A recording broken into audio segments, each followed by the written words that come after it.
You got it locked on Roadium Radio.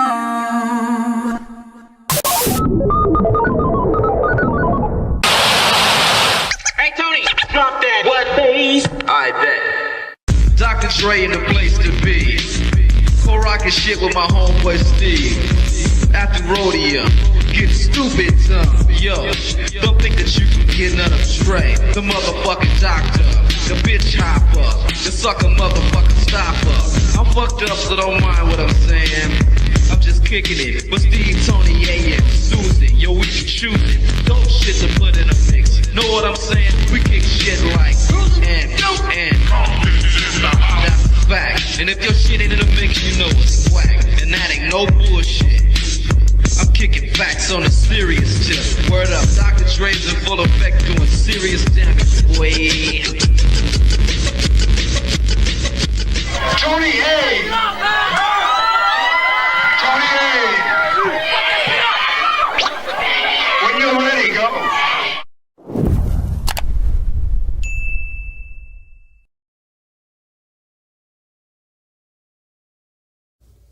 Welcome back, everybody, to Roadium Radio, episode 157, and I am your host, Tony A, the Wizard, coming from the city of Wilmington. So with that being said, you know what, I want to give a shout out really quick, because this 3D energy drink company reached out to me, and they said, we see you drinking Monsters, but we want you to try ours.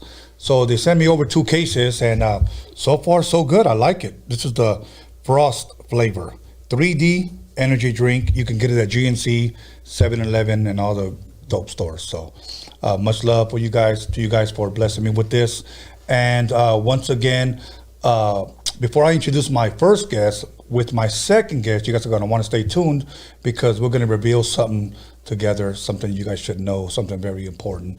So stay tuned. Make sure you call someone and let them know that we're going to be revealing and exposing something really cool. So other than that, if you want to submit your music to roadiumradio@gmail.com, make sure you send music, videos, and if you can, a short bio to roadiumradio@gmail.com and contact us there.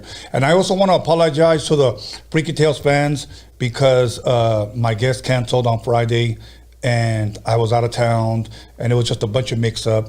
But I still had a productive weekend. So with that being said, it will be here on Friday, Freaky Tales, on Friday. Okay, well, we did discuss the paranormal, ghost story, spooky type of shit. So any of you guys want hats, shirts, beanies, whatever, go to DOCUMIXERY.com. If you guys want to buy our mixtapes, yes, they are still available via download. Those have been up for a while. New ones are coming soon, so stay tuned for that. I just been really busy, and I've had a lot on my plate, and you got to give me a little bit of time. With that being said, if I have anything else to announce, I'll announce it before we go to break or on break. Oh yes, my boy OG Invincible is having a party tomorrow, celebrating the release of his, I believe it's his album, and Too Short is going to be there. So we're going to go ahead and play that video during our break to announce his record release party tomorrow night on Monday. You guys should go. Too Short's going to be there. It's going to be dope. I'm thinking about going, so you never know. So with that being said, please allow me to introduce my very special guest of the night, coming all the way from Fort Worth, Texas, C2Six. What's up, Tony, man? How you doing, brother? I'm great, bro. It's a pleasure and a privilege to be here. Nah, man, it's a privilege for you to be here, bro, because you came all the way from Texas. I did. I came from Texas. Actually been here since Thursday. Okay. Yeah. We had a couple of events going on out here.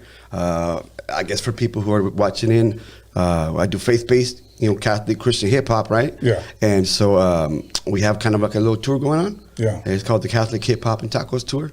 And Catholic Hip Hop and Tacos Tour. Yeah. That sounds dope. I like that. Yeah. So we had a little, kind of like a private event on Friday night in Burbank. Okay. Kind of a birthday party for El Padrecito, who was a priest that I work with, right? And just a private dinner for the artists and some of the donors and stuff to help out with the ministry. And then that was dope. It was actually real dope, yeah. And then we had a concert last night in Hollywood. How did that go? Hey, man, we sold out the tickets in 2 days when they went on sale on Eventbrite, man. So now see, to me, that trips me out, and I'll tell you why. But in a good way. Yeah. Because we never really hear of Christian Catholic hip hop events, I guess. Yeah, yeah. So for you to say that it's sold out, obviously there is a fan base for that. There is, man, and it's sometimes surprises me still. Especially that I'm not from here. Right. I'm not from here. And to think that I can go to L.A. or New York or Miami or wherever, Chicago, and sell out a concert, doing this very kind of niche type music. It's always encouraging, bro. It's always encouraging, and man, we're starting to see a lot more artists pop up, and I kind of want to be, because I'm already at the stage of my career and at the age, where I want to be a leader, where I want to kind of be what you were to guys like me, the open doors, paving the way for the next generation or next wave of artists. So that's what we're kind of doing with this tour. We're kind of providing a platform, and we complain about not getting the platforms that other people are given, but if we're not going to offer a solution, why keep complaining, right? Right. So we offer a solution. We're creating our own tours and booking our own artists, booking our own venues, and selling our own tickets, and just doing it our own way, bro. Doing it independent. That sounds dope, man. Yeah. I'm gonna say something that is kind of controversial. Okay. Probably for when I say your people, I mean your genre of music. Okay. Yeah. You know what? I've never understood, and I try to understand, I guess Christian/Catholic hip hop. Yeah. I never understood it. And I'll tell you why, because I've known a lot of, I don't want to say a lot, a few of Christian rappers. Okay. And one guy told me this, and I felt really bad. Okay. And he said this. He said, man, you know what? I tried to make it in the real world, and I couldn't, so I just started rapping for the Lord. You know what? And I said to myself, that's whack. I agree. That's whack. Yeah, I agree. I can't say that's the reason why I do it. No, I don't believe that. I can honestly say that I do what I do because I have a genuine heart for for serving our Lord and for serving the body of Christ, His people, right? Yes, absolutely. You and I, what I'm saying? And so that's what I do, and it's I will say, man, Christian hip hop is hard to understand sometimes, man. So I don't fault anybody for not understanding it. I don't understand it sometimes, that I've been doing it now for 13, 14 years. So now let me ask you this. How is the church, when I say the church, the Catholic and the Christian church, are they receptive to it? Yes and no. There's now, I guess for people who are watching who might not be as familiar with some of the church jargon or whatever, right? Right. I mean, technically, right, all Christian people, all baptized believers are part of the church, are the church, right? Right. You know what I'm saying? And of course, you got different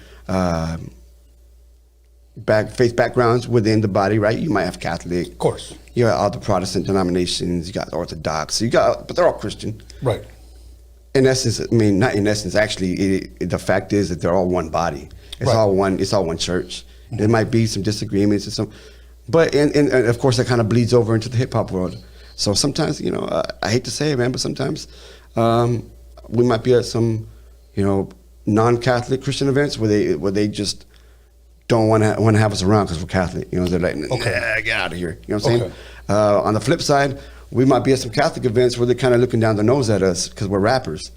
So it's kind of like, you kind of get it wherever you go. It's kind of hard to. Right. And to me, I'm kind of like, I can't let that affect me on this mission. I got to just keep my eyes on the prize and keep moving forward. You feel me? That's good, man. Yeah. I wanted to ask you, where originally are you from? Are you from Fort Worth, born and raised? Born and raised in Fort Worth, Texas, man. I moved away a couple of times. Okay. And moved back. So I lived in Laredo, Texas. Okay. My senior year of high school because I was young and dumb and I was a knucklehead. We all were. Yeah. And I got kicked out of school, as a senior in high school. No shit. Yeah, man. And then my mom, my dad sent me to go live with one of my tias down in Laredo to kind of get me out of trouble, kind of, just get out of harm's way. Right. Right? Because, there's a lot of stuff going on, especially back then. That's what, 94, I think it was. Yeah. So back then it's like, a lot more active. Right. A lot more active than it is now. And so I was down there for a little bit, came back. And then when my wife and I were married, we were married in 99. So we were in Mexico for a period of time, in Juarez and Zacatecas and Nuevo Laredo. Okay. So we were in Mexico for a period of time, with the immigration stuff, fixing the immigration stuff. Yes. Yeah. So other than that, I've been in Fort Worth my whole life, man. So I see you wearing a 21. Is that for Dion? That's Elliot. Okay, for Eli, because he has the same number that Dion had. Yeah, Okay. Ezekiel Elliott. You know, so are you a Cowboys fan, or are you just wearing the jersey because you came over here? I'm a Cowboys fan. I'm gonna say this though. Let me tell you something. I have to make a Public I'm a Cowboys fan, right? Uh-huh. But I don't lose sleep when they're losing, bro. You know what? I'm guilty. I am guilty, but not anymore. Okay, Yeah. I was the majority of my life. My Thanksgiving depended on if I was gonna have a good time if the Cowboys won. Man, hey, Let's be honest. I think you've been there maybe I've once been or there twice. Once or twice. Yeah. If but, they lost, I wouldn't eat. You know. Hey, So- I don't have no problems eating. I don't know if you can tell, but I don't have no problems eating, man. But they don't lose sleep when I'm losing. And I'm losing a lot more often than they are. So, Right. hey, whatever, right? But at the end of the day, those dudes are still multimillionaires getting paid to run the ball around. So, You're right. You're right. You know what I'm Now let me saying? ask you this: you ever went to a Cowboys game? Probably a dumb question. it is not as dumb as it sounds. Or not, it didn't sound dumb. You know what I mean? It's not as dumb as somebody might think, right? I've been to one Cowboys game my entire life because, you know, we were some broke Mexicans, bro. You know? Right. And so we couldn't afford to go to Cowboys games growing up. My dad took me to a game, probably 91, 92, Okay. somewhere around that time, at the old Cowboys Stadium when it was in Irving. Yes. Because the new stadium is in Arlington. Right. Right? And so it was Emmitt Smith's rookie season. And at the time, they were playing against who was, at the time, they were called the it was the St. Louis Cardinals at the Okay. time, right? St. Louis Cardinals. And Emmitt Smith scored 4 touchdowns in that game. And I like to believe it was because I was there, you know. That's dope. Good luck charm, you feel me? Hell yeah. Yeah, Hell yeah. Well, you know what? I got to go to Irving, Texas. To watch the game. Yeah. And I got to see obviously Michael Irvin, Deion Sanders, Troy Aikman, Emmitt Smith, the Moose, Yeah. and all those guys play. So I could say that, and I got pictures actually even being on the field and everything. Yeah. But I'm a diehard Cowboys fan, bro. Yeah. But I'm not like one of those Raider fans that want to fight people. You know what I'm saying? You know? Hey, it happens though. It happens. You know, it's just sad, bro, because I've had friends, no lie, friends. I love my homies that are Raider fans, okay? But they've gone to like Oakland, you know, to watch the Raiders and then end up going to jail. Man. I'm like, dude, you were supposed to go for a game. Yeah. Nah, but that 49er fan was talking crap. So they end up Hey. going to jail. So. Yeah. Well, funny story since you mentioned Deion, right? When I first started doing Christian rap, Yeah. I got invited to a church in Dallas, right, to go do a concert, and I didn't really know anything about the place. It was actually I was like a last minute addition, Okay. right, and so I showed up and I was like, man, that's a nice place, man. This is a super nice church, and I had no idea that it was the church that Deion Sanders had started. Really? Yeah, I had no idea until he came out and introduced us on stage. And I was like, what? I was like, Deion Sanders? I said, that's crazy, bro. So, And I know that he's a Christian. Yeah, I believe that also Emmitt Smith is. Emmitt Smith, yeah. There's a couple of guys out there. Well, I'll tell you who I love. I'll be real with you. Yeah. And I'm not a Rams fan, but I love Kurt Warner. Okay. Remember his rookie year, bro, when I think it was that one guy that played for the Rams, he got hurt preseason or whatever, and then Kurt Warner had to go in. Anyways, I'm not sure, yeah. But Kurt Warner went in, started for the Rams, took him to the Super Bowl. See, Beautiful my favorite story. Rams player of all time was Eric Dickerson. Okay. Eric okay. Dickerson, see. Mine have to be Kurt Warner. Yeah. I love Kurt Warner. And I kind of aging myself right there. I'm kind of. It's all right. I'm older than you, brother. I'm 53, homie. So hey, we're good. Already, that's So- what's up, man. That's what's up. But with that, so you went to school and everything out there in Fort Worth, man? Yeah, I went to school out there. It's funny, man. A lot of people don't realize it because a lot of people don't really know that much about Fort Worth. They sometimes they think Fort Worth is a neighborhood in Dallas. Okay. The reality is the Dallas-Fort Worth metro area it's a big metro area. Yeah, yeah. and right. In fact, it's the 4th largest metro area in the United States, right? So it's Okay. like New York, LA, Chicago, Dallas-Fort Worth area, right? So Fort Worth in the late 80s, in the early 90s, when I was in middle school and high school, Right. Fort Worth had the highest overall crime and murder rate per capita in the nation. Really? Yeah. Now, would you say, was it black, Mexican, white? Because out here in LA during that time, it was black and Mexican that was pretty much that the gang, the gang, if you will, the gang culture. Yes. Yeah, yeah. Was it the same way over there? Same way, Okay. way. Black and Mexican primarily. Yeah. I mean, some Asian, some Bosnian or whatever. Right. But primarily Black and Mexican. Yeah, yeah. Yeah. And it was kind of weird, man. It's kind of weird because Texas is they don't want to be identified, by Cali gang culture or by Chicago gang culture, or it's like they want to have their own thing. Yeah. And so they would do things that would, to a lot of people, who didn't make sense or would probably make them angry. Like you had guys that were claiming Sotores in Dallas or Fort Worth or San Antonio, but to show kind of like, what's the word I'm looking for? Like they're doing their own thing, they would sport red. Oh, wow. Yeah. So then you'd have these guys from California coming over there, and they'd be fighting the guys from Texas. Thinking they were norteños or something? No, just because they're like, hey, you need to fall in line. And they'll just say, hey, we're from Texas, but we ain't got to fall in line with nobody. We do our thing. Right. And so it's kind of like their way of being rebellious, so to say. Yeah. It's kind of a trip, right? Right. It's funny because out here, 80s, 90s, everybody wore blue for Sureño. Yeah. Everybody wore blue, okay? Yeah. And during that time, even though I wore my blue Ben Davis, my blue sweater, my blue Cortez, blue alley hat, whatever, there will be times that I will wear a lot of black and red. Okay. Black and red. Yeah. And people, when they would see me wear red, they always thought that was some like norteño thing. Yeah. And it was nothing like that. Those were my high school colors. Oh, wow. Black and red, because in the 80s, our school, Banning High School, was dominant and won so many championships. Yeah. And there was two schools that would battle all the time at the championship. Carson High and Banning High. Yeah. Carson was blue and black. We were black and red. Wow. So I would always wear that. And then coaching my son in football, he played for the city of Wilmington. He wore black and red. So I always wore. I even bought Michael Vick jersey because I love Michael Vick. Yeah. But because his jersey was black and red because it reminded me of my high school. Yeah.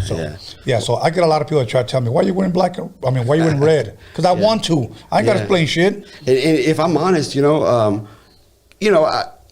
I was never actually technically a gang member. I never got put down with any particular set, right? Mm-hmm. But the truth of the matter is I did, primarily grow up and hang around with Latin Kings. Yeah. That's who I mostly kind of hung around with and grew up with. Yeah. And all the guys that I knew all ended up being Latin Kings and whatnot. And long story short, man, just had some stuff that went down that just kind of like showed me some of the true colors. Yeah. Some of the people that I was around. And I was like, you know what?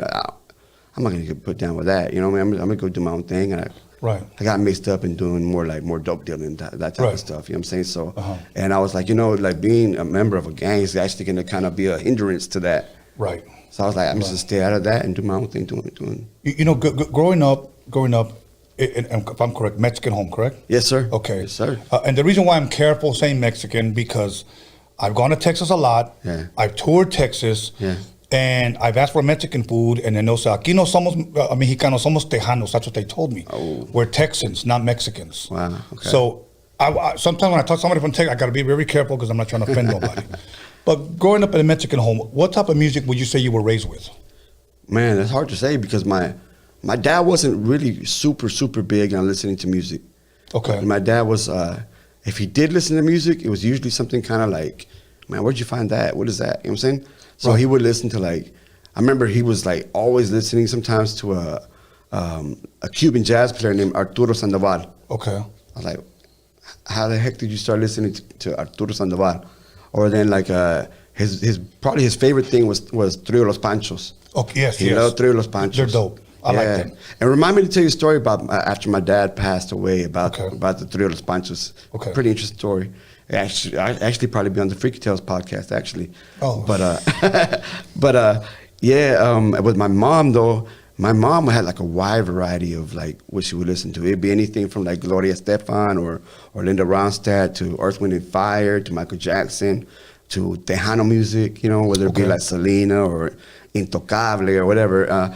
My mom would even listen to top 40 or hip hop sometimes. Right. She wouldn't listen to any the curse word ones. Right. She listened to all what was on the radio, but not nothing too crazy. Okay. Yeah. Now, growing up, you play any instruments at all? I tried to. I sucked. Me too. I sucked too. I tried to play the trumpet and the drums for I think I was in 6th grade. I tried playing the kazoo and I wasn't that good. Hey man, hey. I tried playing the ukulele, man, but it was like. What about any sports?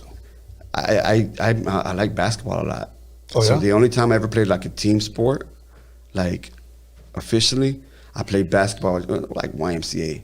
Okay. Yeah, I did that just for a short period of time. Okay. None too long. See, we're talking about sports. I'm going to ask you something. Did you watch last night's fight? I didn't, so I'm not going to lie. I watched the highlights, and you know what I found more interesting than the fight? The brawl that was in the bleachers. You know.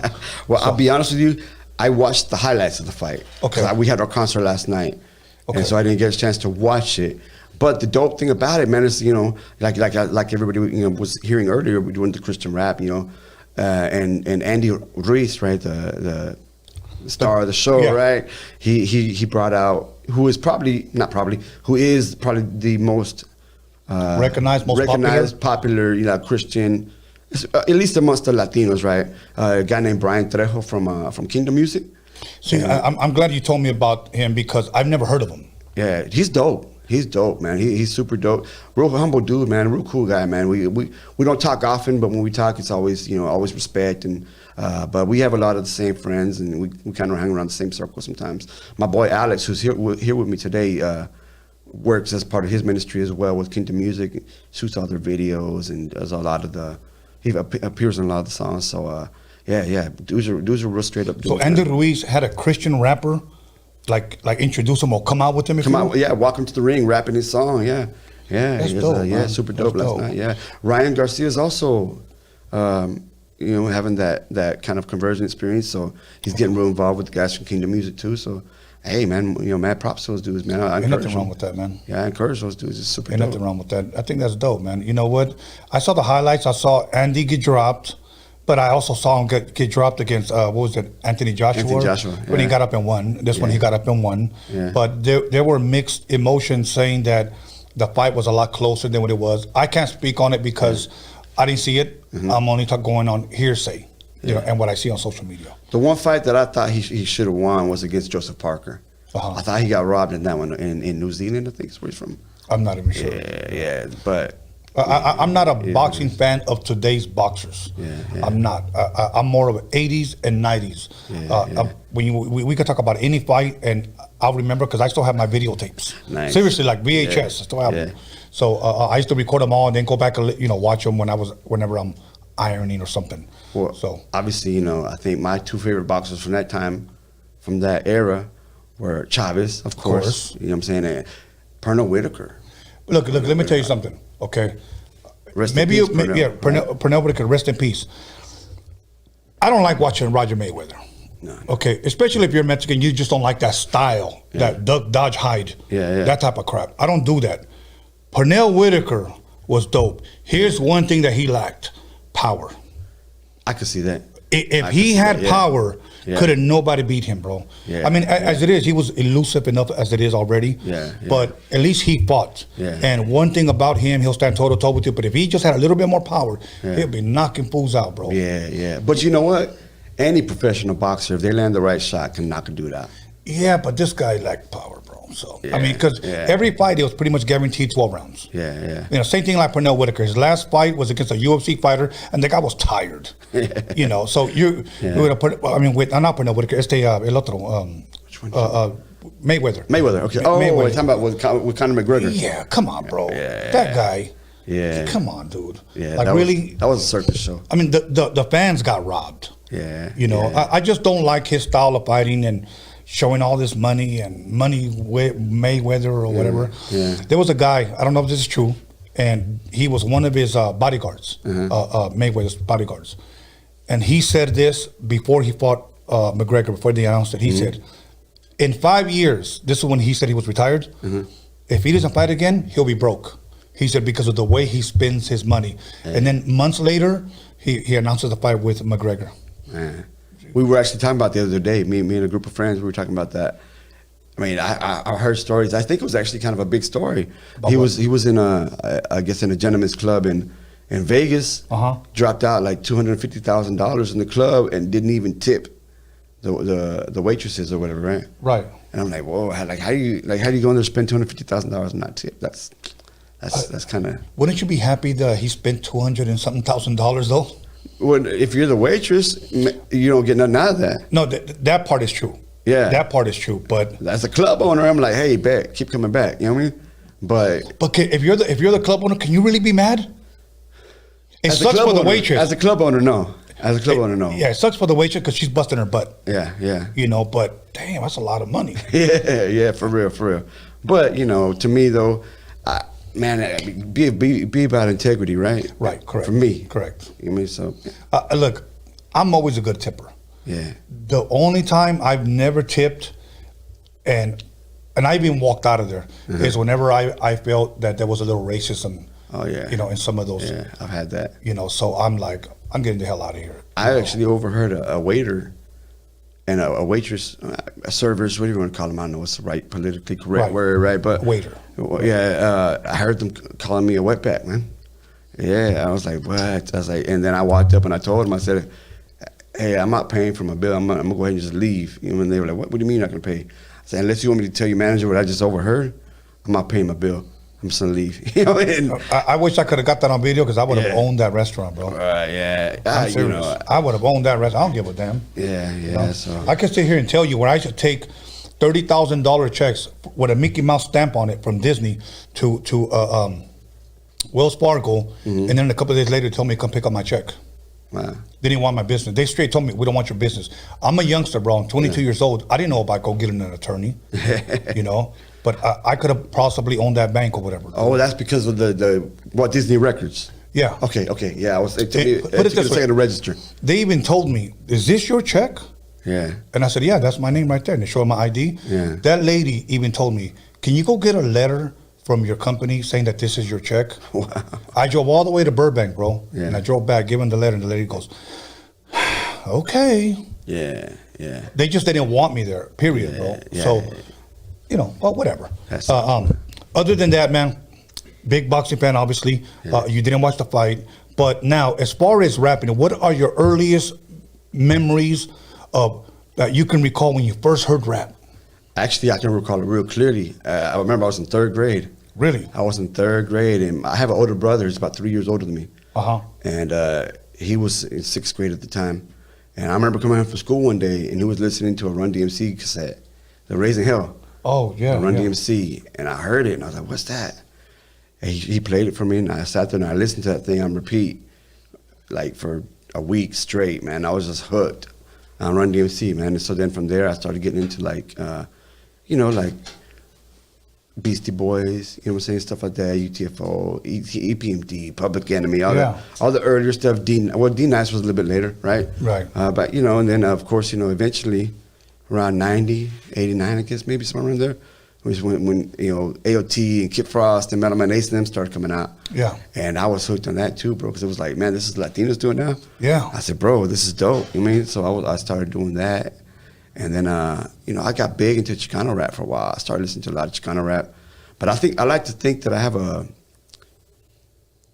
very broad perspective with hip hop. Because I mean, it wouldn't be weird for me to listen to, you know, Conejo one day, you know, and then like the next CD I pop in or tape I pop in is Nas, or you know what I'm saying, or Outkast, or UGK, or you know, SPM or whoever, right? It's just even now to this day, you know, even though I primarily listen to Christian rap, right? I go back and listen to a lot of secular rap, or I listen to a lot of secular rap just because it encourages me, or it kind of like, what's what I'm looking for? It just kind of gives me the drive, you know what I'm saying? Okay. Kind of gives me the drive to listen to the stuff that inspired me in the first place. You know what I mean? Okay. So I listen to a wide variety of hip hop. You know, let me ask you this before we go to break. Yeah. There was a couple of guys that I knew that considered themselves Christians, and one of the most popular, and we're talking about a couple of years back, Okay. one of the most popular Christian rappers that I ever heard of was a guy named Lecrae. Oh, yeah. Are you familiar with him? I am. He's actually from Texas. Okay. Yeah. Okay. Yeah, he's from Houston, I believe. Never heard not one song. Yeah. I never heard. I would just hear that name. Mm-hmm. What are your thoughts on his music? Dude's dope. Okay. I mean, there's just no getting around it. Dude is dope. Okay. And I mean, he had a #1 record. Right. He was on Jimmy Fallon and all them shows and stuff. And I mean, he's doing it big, and he's keeping it clean. keeping Is he it still doing positive. it? Yeah, he's still doing it. I mean, I imagine right now with COVID and everything, Right. everybody's kind of had a slow season, right? But I imagine he'll be back on it heavy. I saw an interview because somebody sent it to me. Because there was a group of us and somebody was they were telling me, oh, you should listen to this guy Lecrae. Look, this was maybe, I don't know, maybe 3-4 years ago possibly. Yeah. And I said, okay, cool. I never listened to his music, but I looked him up and I saw an interview and it kind of rubbed me the wrong way. Okay. Not his music, because I didn't hear his music, so I can't, pass judgment on that. Mm-hmm. But he said something like, I rap, but I'm not a Christian rapper. Yeah. Do you remember him saying that? I do. Yeah, that's a discussion that goes on in the Christian rap world, like right, all the time. And he said, I have a Muslim friend that raps. They don't call him a Muslim rapper. Yeah. They don't call him a Catholic rapper or whatever. Yeah. So I'm not a Christian rapper. That's what he said. Yeah. Here's my thing. If you are a Christian and your music is under the Christian genre, how could you say that? That's a good question. Right, and I'm not asking you to answer for him. Only he can answer that. But what is your opinion on that? You know what? I think there's room for to go either direction. I guess it kind of depends. Because I think, we have a tendency to think that Christian rap has to, like, just constantly be, like I call him JPM. It's like Jesus per minute, right? Right. Where people are like, how many times did they say Jesus in this song, right? And it's like that, that's... The truth of the matter is the Christianity, man. It transcends every part of our lives. Right. So you can make a song about your relationship with your wife, and it's every much as bit of a Christian song as a song where you're doing something that's really evangelical or really testimonial. So I can see it personally. I like to just call it what it is, man, and that's why I'm so specific with my niche, right? With my I'm a Catholic rapper, man. I'm a Christian rapper. But I'm doing this from a very distinctly Catholic perspective. Okay. You know what I mean? So you say that here. Yeah. I just kind of want to put things into perspective before we go to break. Yeah. So you say that here, and let's just say 5 years from now, you go through the roof, you take off. Mm-hmm. Things are going great. You're making really good money. Yeah. You're headlining concerts, doing whatever. Yeah. So now you go to a secular radio station, and they ask you, man, you're doing great for a Catholic rapper. And then I hear you say, hold on. I'm not a Catholic rapper. Yeah. I just rap. Yeah. Wouldn't that kind of be hypocritical? I think it would be. Okay. I think it would be. Personally, I try not to be too critical of people, though. You know what I'm saying? No, I'm not. It's hard for me to I was just trying to put that like, because I'm from the outside looking in, so I didn't understand why he said that. But then, it was the same. It's kind of the same discussion as the whole Chicano rap genre. Mm-hmm. People are like, well, yeah, I'm Chicano, but I'm not a Chicano rapper. Well, we're going to talk about that when we come back, all right? Okay. So we're going to press pause right there, and we'll come right back, man. Let's do it. Okay, everybody, once again, we'll be back in 10 minutes. I just like the way this conversation turns. It's going to get really, really good. So we'll be back 10 minutes. Once again, go get yourself something to eat. If you got Modelo or Goro Walnut or El Sopa, and we'll be back in 10 minutes. So. Hey.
Call somebody, text somebody, slap the shit out of somebody.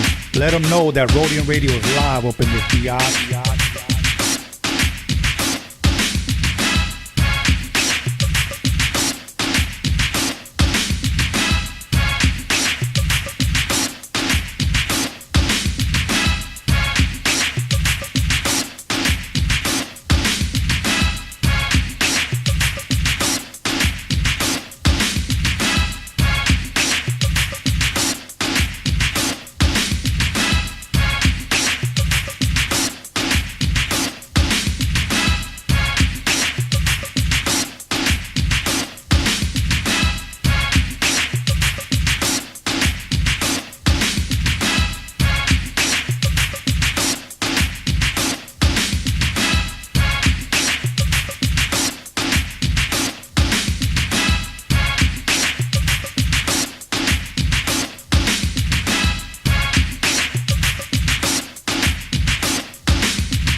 Welcome back, everybody, to Roadium Radio, episode 157.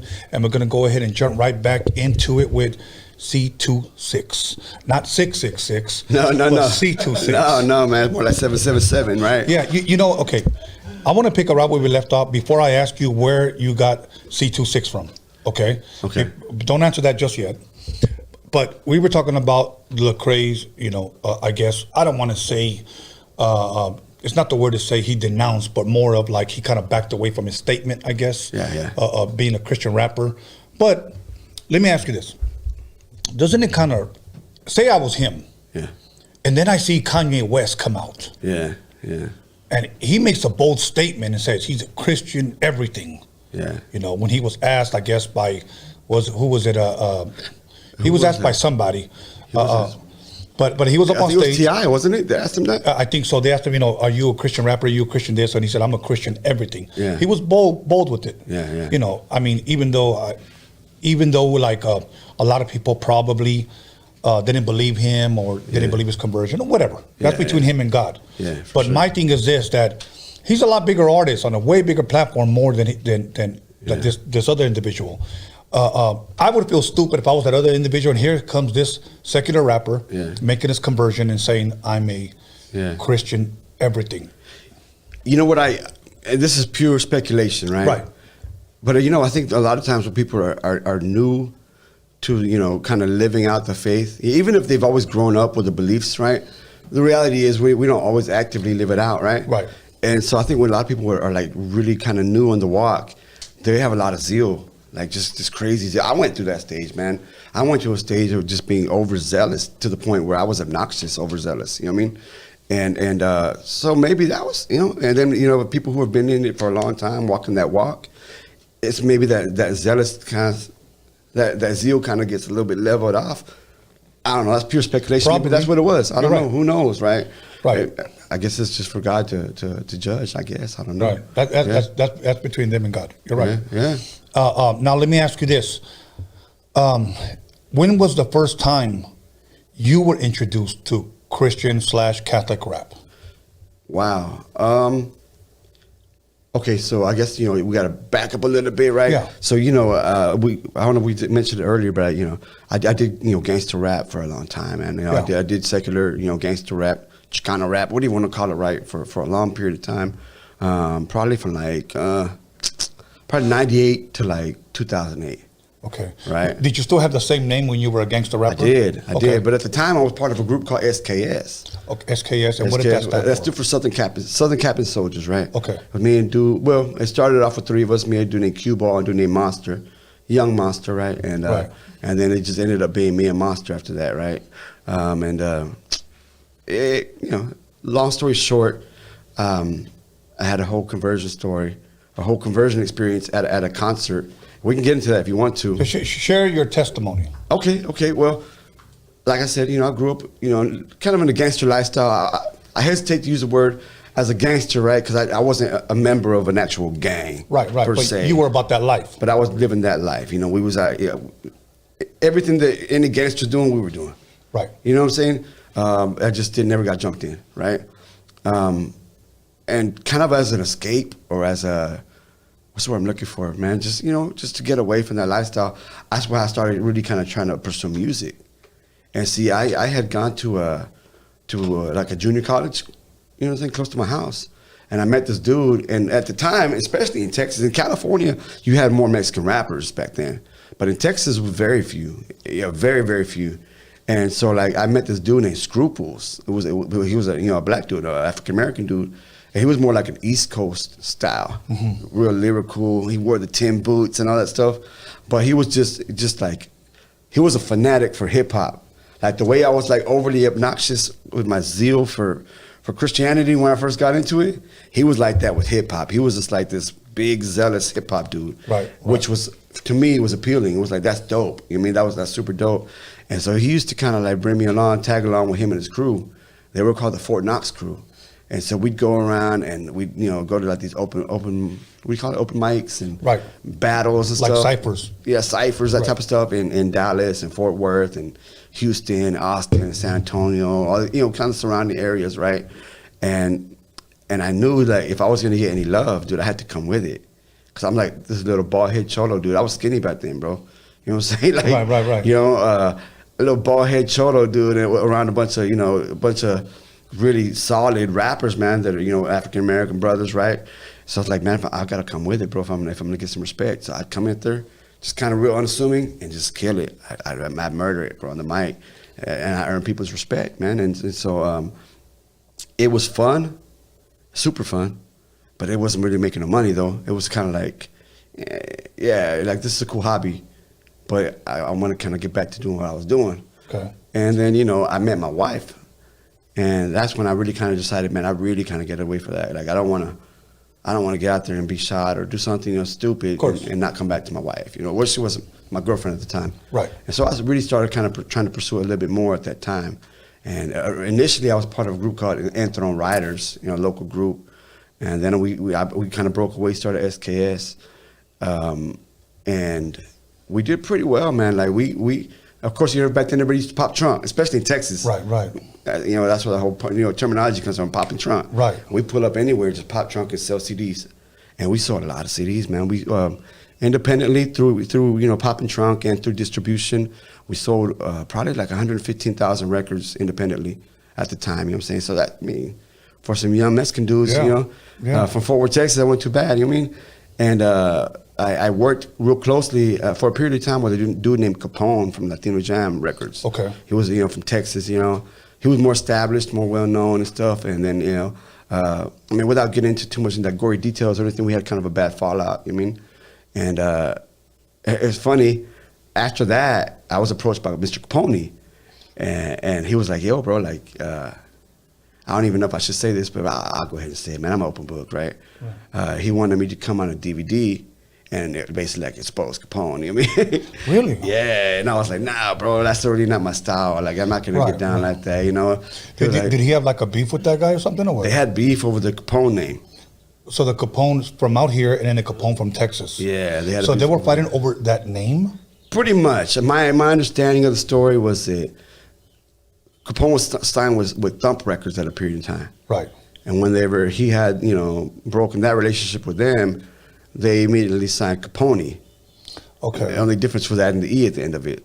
So he kind of felt like, man, what's up? You know, that's shady or whatever, right? I don't know. That's the way I understand it. I guess you have to ask them for more, you know. That's crazy, bro. Yeah. I mean, because back in the day, like, I remember I had two homies named Chivo. Yeah. One was from the East, one was from the West, and they fought for it. Wow. You know, fight for it. I don't know. You know, I'm just, don't do a DVD. I mean, I don't know either one of them. Yeah. So I wouldn't. I mean, if there's a Tony A in Europe, I'm not gonna, you know, go online. You know, I'm gonna get you. And, you know what I'm saying? Well, you know, in his defense, right? In his defense, or in fairness, Capone was real cool about me saying that. When I told him, I was like, nah, it's not really my get down. Like, I don't really get down like that.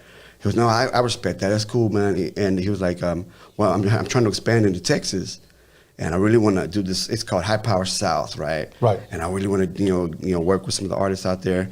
And so he actually ended up putting together a compilation CD called the Texas Invasion, High Power South, or something like that. Right. And it was with my group SKS and Lucky Luciano from Dope House Records and Elite One, this dude from Corpus Christi. And then they had people like Paul Wall on there, Lil Flip, and Send-Off. Are they cool now? I have no idea, man. I have no idea. And like I said, that was a while back, you know, and then they actually did pretty well, I think, because you know, it was honestly recycled songs. Okay. It was so we had re-released the song we did with Send-Off for Cypress Hill on there, and we worked together on a couple of different projects because we had a song we had done with Busy Bone from Bone Thugs at the time, and you know he put that on some of Busy Bone's albums. And Busy actually used it on one of his solo albums too that he released. So that was kind of cool. You know what I mean? That's dope. Yeah, and so. Well, I wish them both well. Yeah, I don't know what the whole beef was over the name, I guess. Yeah, I met a guy named Tony A one time before, and his last name was Alvarado. Oh, wow. Different from mine, but I didn't like, you know, chin check him or nothing like that. You know, I wished him well. Yeah. But with that being said, and SPM being from Houston, was SPM big in Fort Worth? Yeah, SPM was big all over Texas. Okay. I mean, you still hear people bumping SPM. Really? Yeah, you still hear it, man. Were you a SPM fan? Yeah. He was a little bit. I was already a little bit older. Right. Not older, but you know, when he really started getting popular, like around '99. I mean, I was already a little bit older than like his average listeners. Okay. So I was a little bit more into like at that time more like Nas and Cypress Hill. Did you ever meet him or We did a couple of shows with him. Really? Yeah, we did a couple of shows. We did one in the Valley with him, and it was actually his birthday weekend. I remember that. And we did one in, I think it was either Irving or Fort Worth. And at the time, we weren't even really a group at the time, because this was like, we didn't form Anthem Riders until like 2001 maybe, and SKS didn't get formed until like 2002. So and SPM got locked up in 2002, I think, if I'm not mistaken. So it was prior to that where we just kind of got booked on the show. Right. I guess, I had his wife here. I interviewed her here as well. Yeah. I don't know if they're still actually married because he released a video or an audio or something like that. I don't know. Yeah. But I interviewed her here. She was really, really cool. I thanked her for coming out and giving me the opportunity to interview her as well. Yeah. Other than that, I know they said that he might be looking at parole 2024. Maybe. I don't know exactly. How long has he been in there now? I think he got locked up in 2002, if I'm not mistaken. Okay, and it's starting to come back to me. I think I remember now. I remember I told you it was a dude named Cuba in my group. Yeah. Him, you know who Grim is? No. Grim from Dope House Records. Grim and Shadow, they're twins. Grim is Baby Bash's like right hand man. I know Baby Bash. Yeah. So like Grim and Shadow were first cousins with my boy Cuba. Okay. And that's how I remember. That's how we got onto those events. Okay. Like even though we hadn't officially formed our group, we got on because Cuba was first cousins with Grim, and Grim was like best friends with SPM and Baby Bash and those guys. You know what's crazy, bro, is that there's a lot of people, like when it comes to SPM, and I'm not gonna stay on this too long, okay? Because this is your interview. Okay. But since you're from Texas, I want to bring it up. There's a lot of people that it's almost like it's 50-50. They'll say that he was innocent. There was no evidence. Yeah. And then there's people that will say the guy's guilty, he's convicted. Yeah. Okay. I stay out of it. Okay. All we both know that he's in jail. Yeah, okay. yeah. But there's a lot of people that still believe in that guy, bro. Yeah. Like that really truly, but like it almost seems like he didn't lose his fan base. I don't think he did. He might have even gained some fans, to be honest with you. It's kind of like they feel sorry for him or something. I don't know. It's kind of Now when if say he gets out, 2024. Yeah. Okay. Do you think if he would have performed again, people will still show up out there? I believe so, yeah.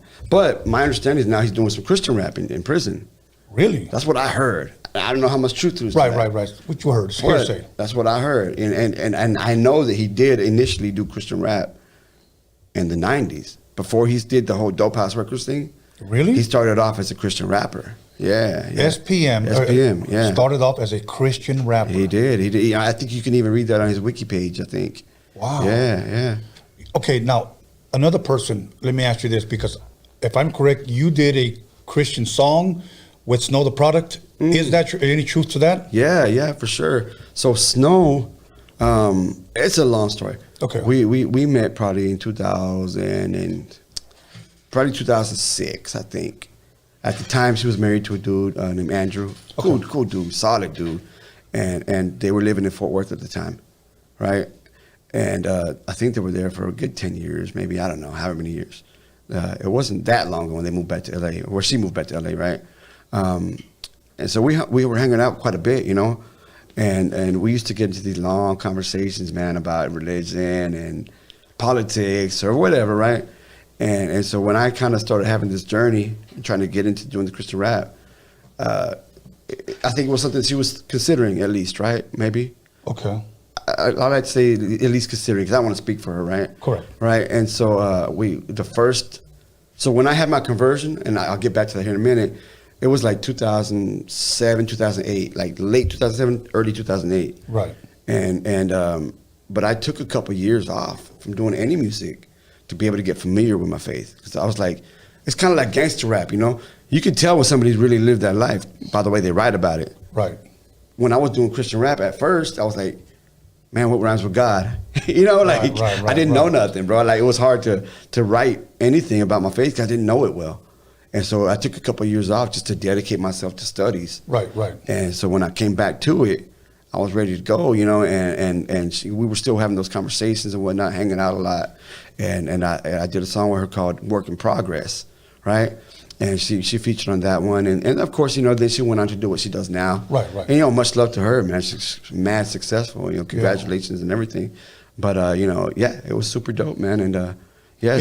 Any other rappers out there that you may know that maybe started off as a Christian rapper and then maybe now doing secular music, or maybe they were a secular artist like yourself at one point and then now are doing, you know? Well, AOT the Saint. AOT the Saint. Yeah. He's. I don't know if he would say that he's doing Christian rap per se. No, he did say that. Okay. Watch his interview. That's what he did say. Yeah. He said he's not doing no other rap other than Christian rap. Yeah. Now, I remember, and much love to him, he had a beer. He goes, but I'm not going to go around saying I'm a Christian because then they'll judge me because I just want to enjoy a drink. Yeah. Well, you know, I don't really have much of an issue having a beer too. That's, you know, at least not me. I don't get drunk, but, you know, I'll have a couple beers. Right. But he said, as a matter of fact, he hit me up and said, that's my boy. So to tell you what's up. Oh, what's up, AOT, man? What's good, bro? A good dude. Yeah, I know. I had a recent conversation with Frost, and he was telling me that all of his new songs he's been recording have been faith-based. Yeah, he just did a song. I think we talked about Big Tank from Oxnard. I interviewed him, and he did a song with Frost. Yeah. So who else is there? I want to say there was a dude named from High Power Records named Menace or something like that. You know what? Little Menace or Young Menace or something. You know what? It's funny you say that because I've been trying to get a hold of him. Okay. Because I want to talk about that. That's why I was interested when I asked, tell us about your conversion, because you went from gangster rap to Christian/Catholic rap. We got to get back into that so I can finish the story. Okay, let's get into that right now, man. Man, so check it out. Like why? Check it out. I got invited to it was local. It was in Fort Worth. It was a club called Club Chrome, kind of a hood spot, right? Right. Kind of rowdy. Back then it was kind of rowdy, and they told me it was gonna be an all ages event. Okay. I didn't know what the heck an all ages event was. I was like, whatever, pay me and I'll be there, right? Right. And come to find out, all ages event is just kind of the cool way to say a middle school and high school aged event. Okay. So I was like, whoa, dang. So when I got there, now keep in mind, this is like 2007, 2008. So I'm going to tell people my age here, but I was like 30, 31 already at the time. And so when I got there and I see all these kids, like 1,500 kids there, man, my heart dropped, man. And I was like, man, bro, like, right. What am I about to say to these kids? Like, I don't got nothing better to say than shoot them up and drink this and smoke that and smash this chick or whatever, right? And I'm looking at these kids, man. I'm thinking in my mind, I'm like, I should be saying, like, go home and do your homework and hug your parents and go to church. Wow. Like, I'm like, wow. Like, and I'm thinking in my mind, like, I got kids, you know? And I'm thinking, like, if my daughter was in this crowd and somebody's was saying the things that I'm about to say, I'd be here trying to knock some heads off. Correct. Straight up. Exactly. You feel me? Yeah. So I just felt guilty and like just convicted. And of course, at the time, I didn't realize what was going on. And now I understand it was the Holy Spirit. You know, it was like convicting me of what I was doing. I already saw what I was doing in that light for the first time. But it was scary, but it was also a joyful moment because it was the first time that I felt God tugging at my heart. And I realized, like, you're calling me to something bigger and greater and better. I don't know what it is, but whatever it is, God, I'm willing. You know, I'm ready and willing. I'm done. I'm done with this, you know. And that night, you know, granted, we did the concert, and I had some contractual obligations, so I did a couple more concerts after that, right? But after that, I was done. I didn't write or record any more gangster rap. And it was kind of scary because that was my sole source of income at the time.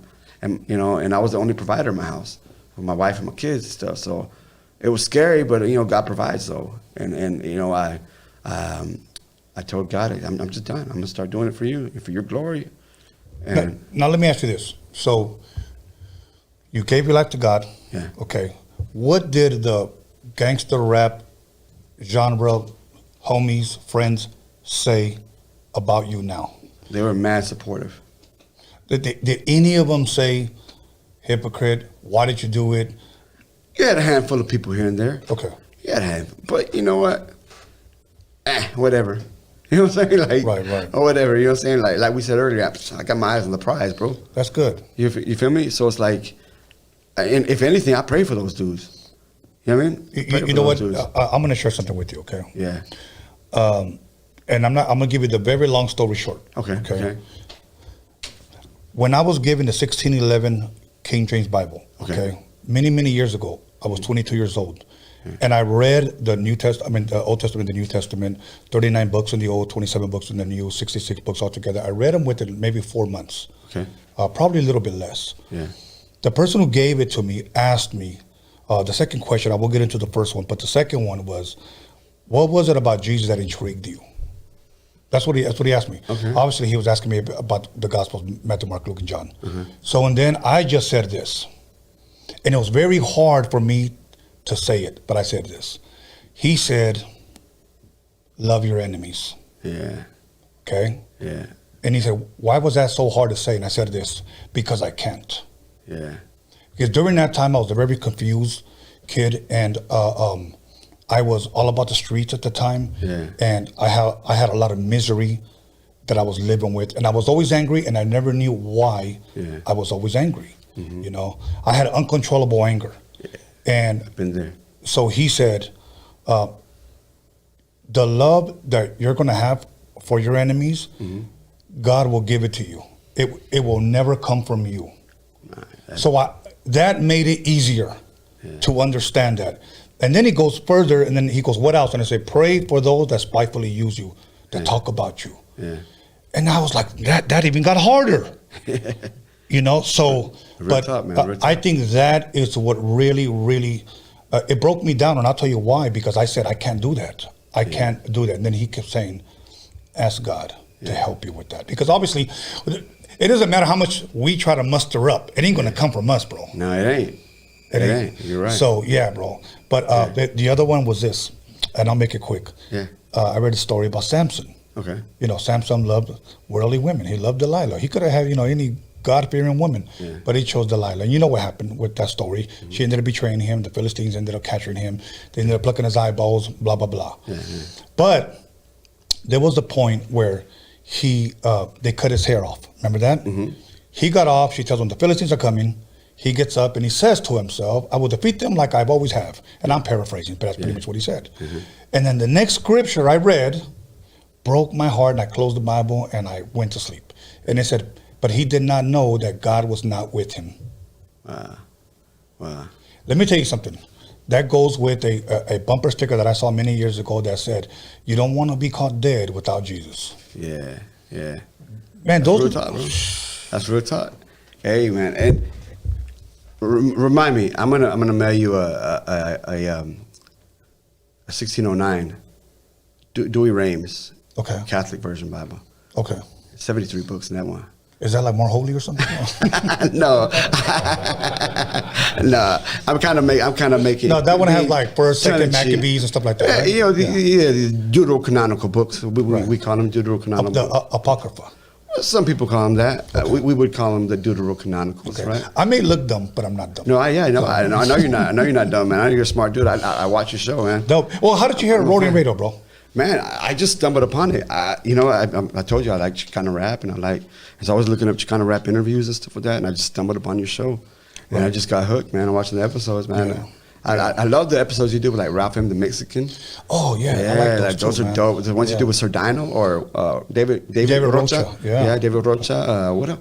There was a lot of good episodes. The ones you did with Be Real, of course, you know. Yeah. I David don't know. Rocha is a good friend of mine. Yeah. And I'm going to say it loud and clear. David Rocha is a good friend of mine. So if you don't like it, Solid dude, subscribe. man. He's a solid dude, man. yeah. Yeah. I don't know if we can go viral, like if I have to diss Steve Harvey or something. No, maybe, no, but, you know, the episodes will be real. Pray with for dope. Steve Harvey. I'll pray for Steve Harvey. Yeah, I pray for Be Real too, man. Yes, Yeah. absolutely. Hey. Absolutely. Hey. But let me encourage you really quick, okay? Okay. I know you were saying earlier that you were making money doing the gangster rap or whatever. Yeah. And then now you're doing the Christian/Catholic rap stuff, okay? Yeah. Then you said, you weren't sure how this was going to work or whatnot, but you got your eye on the prize, Yeah, okay? Let me tell you what that reminded me of. And I don't know why, but I'm very familiar with the scriptures, okay? I don't call myself a Christian. I will never call myself a Christian, okay? Now, if somebody asks me, what do you call yourself in? I'll just call myself a believer. Do I believe that the Bible's true? Yes. So we'll leave it at that, okay? I read the book of Jeremiah, which most people won't read because they'll say it's too long, okay? But I read the book of Jeremiah. And Jeremiah was a youngster that God called to preach to the children of Israel, okay, to his own people. And he preached to them and warned them for over 40 years before the Babylonians came and took him into captivity, okay? And he warned them because they went into idolatry and other things. Now, in that book of Jeremiah, and everybody in the live chat, and you guys can look it up, there's no record of him ever receiving or getting one convert. Okay. Not one. So here was my question, and I wrestled this for a long time. Was he successful? Okay, hold on. Okay. I'm going to answer. It's a rhetorical question. Okay. Was he successful? And ultimately, my answer was this. Yes. You know why? Because he was faithful. Amen. I was about to quote Mother Teresa on that. Go ahead, quote her, man. Mother Teresa, she says, God doesn't call us to be successful. He calls us to be faithful. Hey. That's beautiful. Yeah. Saint Mother Teresa now. Rest in peace. Rest in peace. Yeah. Rest in glory, right? Yes, that's Saint dope, Mother man. Teresa, yeah. That's dope. Yeah. I'm sure everybody thinks that they just tuned in to TBN or something. Hey, that's cool with me. It's funny though that you say that because there's a TV channel called EWTN. It's Eternal something. I forgot what it's called. It's a big Catholic network, right? And they've never done anything about any hip hop stuff. Really? Never. And we were the first people that they started putting on. They play our videos on there now, That's and like dope, some of the man. shows. And then they interviewed me on a show called The Journey Home with Marcus Groadi, which is a big show. Right. And so that was that's our first for, man, that's the first for Catholic rap and for Chicano rap or whatever. First for hip hop in general. So you a Chicano Christian rapper? You could say that. Why not, right? Okay. Hey, why not? You know what I'm saying? I'm Chicano, I'm Christian. Now in heaven, rap. is there going to be like the Chicano side, the white side? I hope so, man, because I want to be up there with the Lolo, you know what I mean? Right. Hitting switches and stuff. You know, maybe put some graffiti up there. You know what's dope, though? A lot of people think there's like a big jump, like a big leap of faith. Right. And I don't think it's really as big of a leap as people think it is sometimes, you know? I think a lot of us are believers, even if we don't necessarily live it out or understand it as much as we could. I think, like, I always believed in God, as a kid, or I didn't know what to believe. I mean, the devil believes too, so Well, you know, but he's not a Christian. It's not that it was disingenuous. Is what I'm trying to say. I know what you mean, right? And I just like the clowns. So. But it's a trip because if you drive through the hood, you drive through any hood, you got a mural of Our Lady, you got a mural of Jesus. You know, they're untouched. Whereas you might have other graffiti that's crossed out or whatever. Right. But they leave the murals that are holy. They leave them alone. Yeah. And that to me is a sign of what's what I'm looking for? Reverence, right?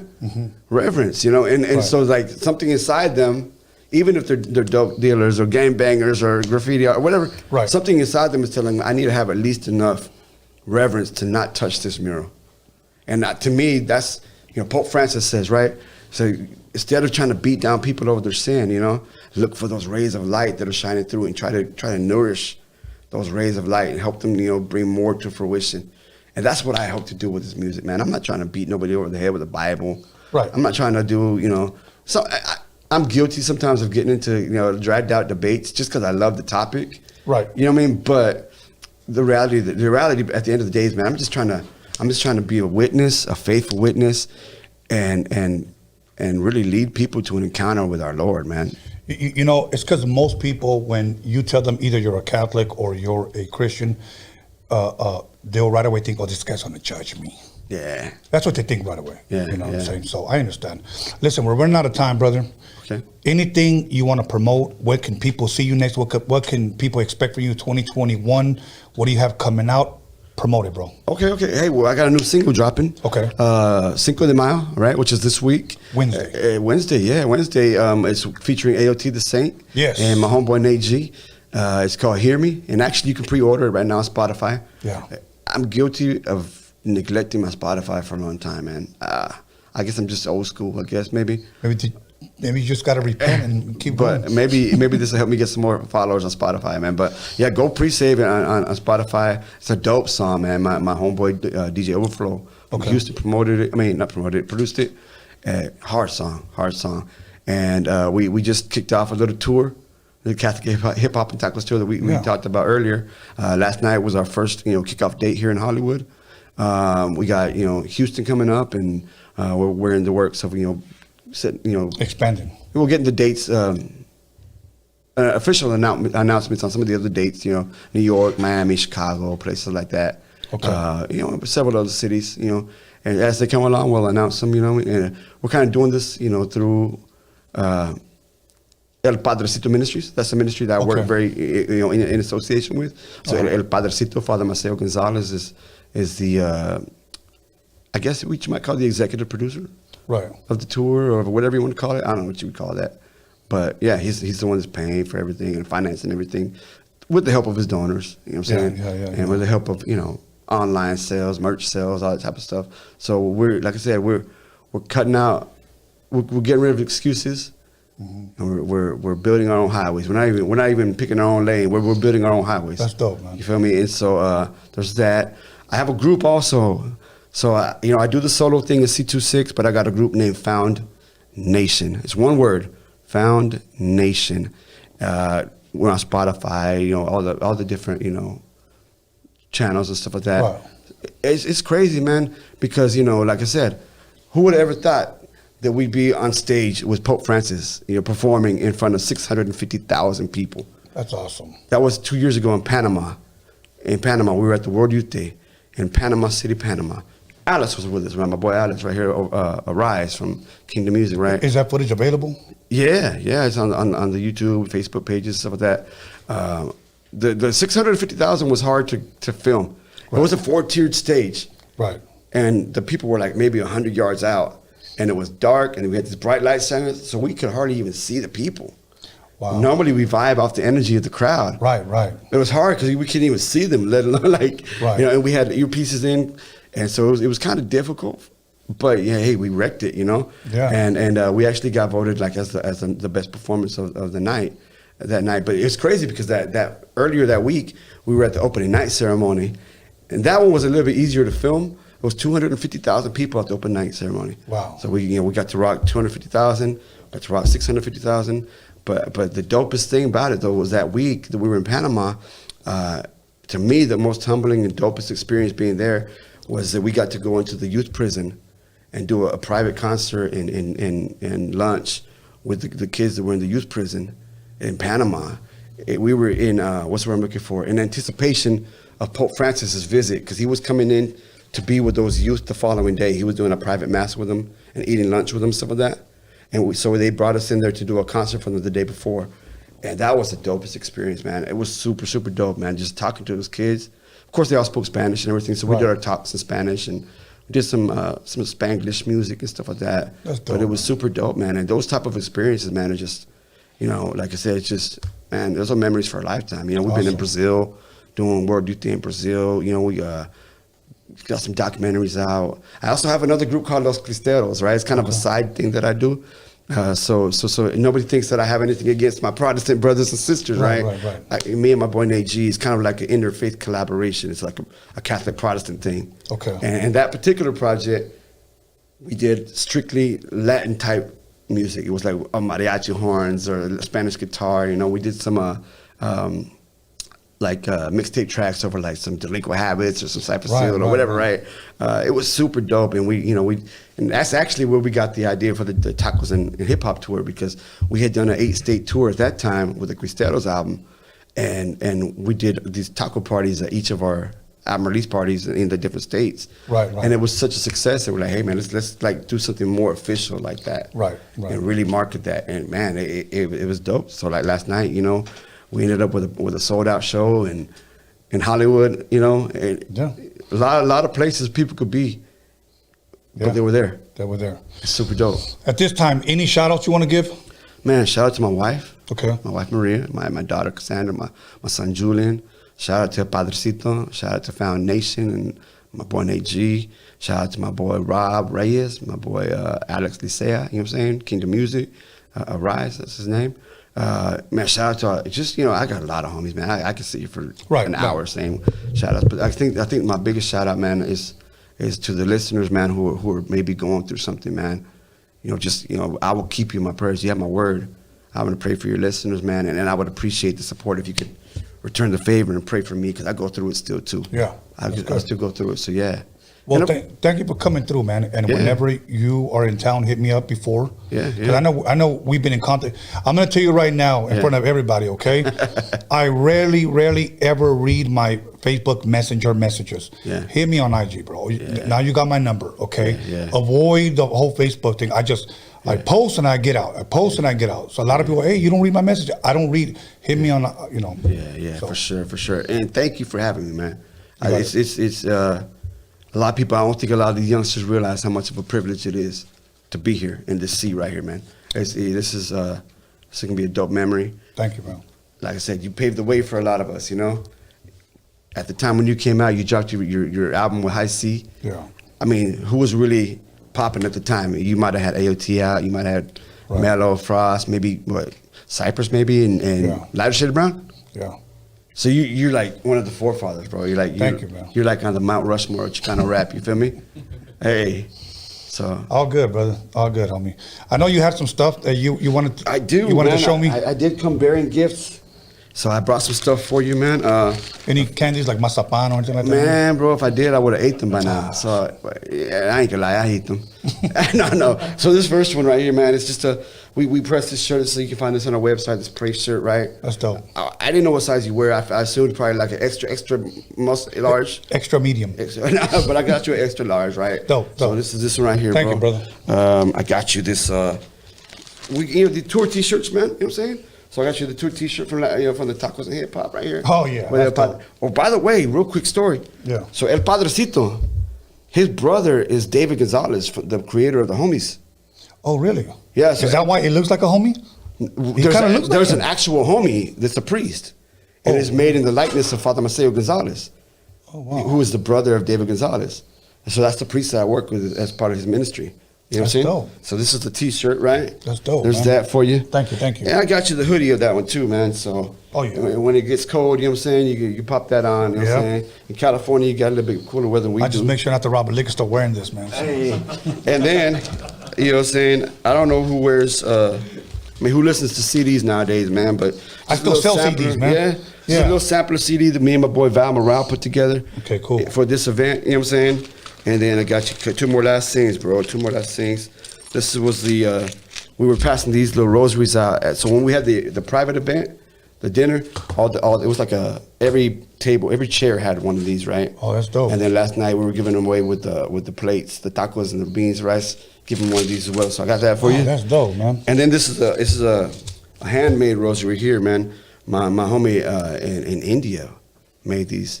He made this in India and he mailed them out here to me. And he said, man, give these to the people who you think need them, man, or not need them, but who you think would appreciate it. Is what I'm trying to say, right? I definitely appreciate that. This is from India, man. Air shipped directly to you, bro. Heck yeah. Hey. That's dope. Yeah, man. I'm a sporty lady. Hey, that's what's up, man. That'll work, man. Thank you for the lovely gifts, bro. I greatly appreciate it. Hey. If you want an energy drink, let me know. It's on me. And I'll take you up on 3D energy drinks. You gonna hang out with us, man? I will. Okay, cool. I will. So we can take some pictures. Dope. So did you hear that real quick? What's that? The Pictures? funk.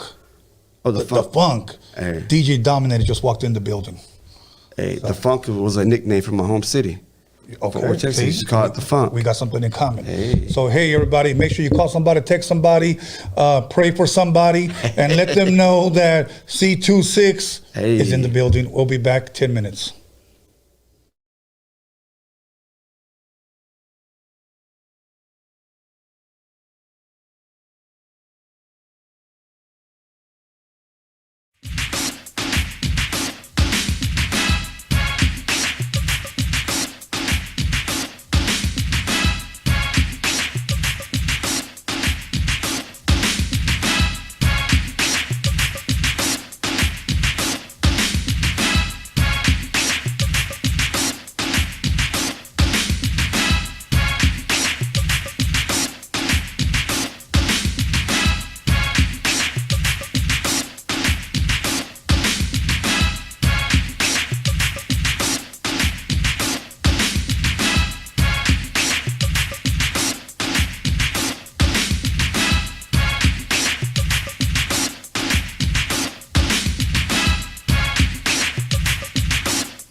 Yo, call somebody, text somebody, slap the shit out of somebody. Let them know that Roadium Radio is live up in this biatch.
and Tony A chilling at the Roadium with my homeboy Steve. Be on the lookout for our new 12-inch, the shit is dope. Yo, I like to say what's up to my homeboy Dre, my homeboy Prince of Jazz, and the girls with the big ol' ass. So Trip, I'm about to bust one more time to let y'all niggas know just what's on my mind. In the morning, police at my door. Fresh to be this week across my bathroom floor. Out my back window, I make my escape. Didn't even get a chance to grab my old school tape. Mad with no music, but happy cause free. And the street to a player is the place to be. Got a knot in my pocket weighing at least a gram. Y'all heard, take it from the top. Take that shit, new chop. Power move on. If you mess with me,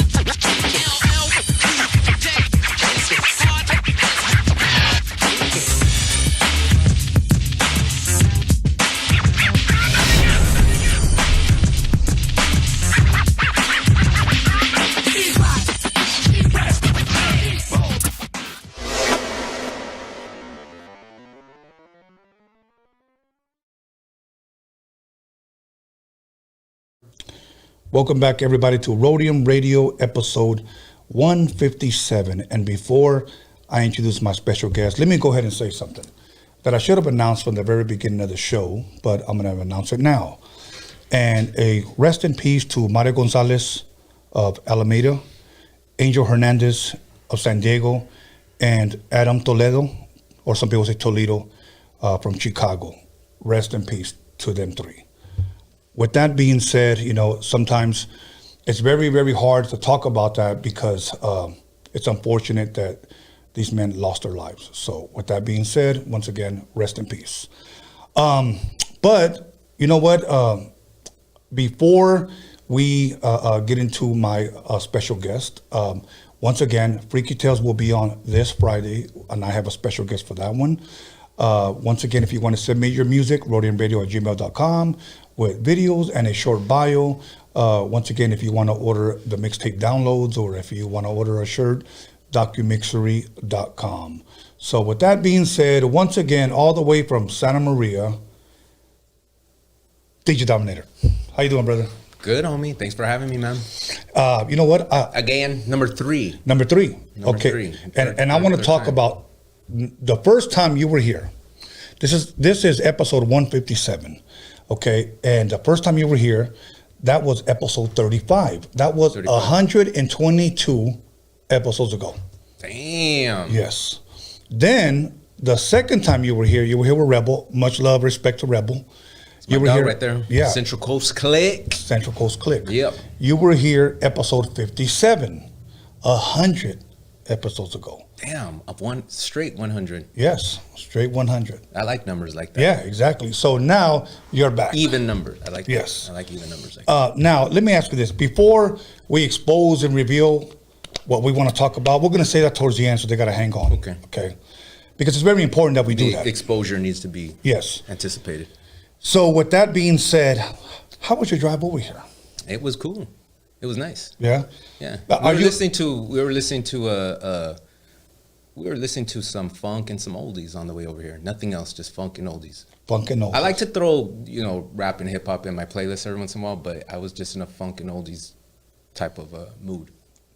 To me, you're like the Prince of Minnesota, but of Santa Maria. Have you ever been called that? Yeah. I really? Yeah. So do you wear It's weird because I admire his work, bro. Really? Really, really admire his work. I think he's a genius. I've always thought Prince was a genius. Same here. Yeah. So would you wear the high heels, the trench coat, and the G-string? Hell no. Come on, big dog. I just had to ask. I just had to ask. So you ain't that much of a fan, right? No, not today. That was pretty good, though, huh? Here we go. You know one thing I like about that dude, man, is that he was willing to step out of the box and just, I'm gonna be me. He didn't give a fuck. But he didn't give a fuck. He was about the funk. Yeah. He was about that punk funk.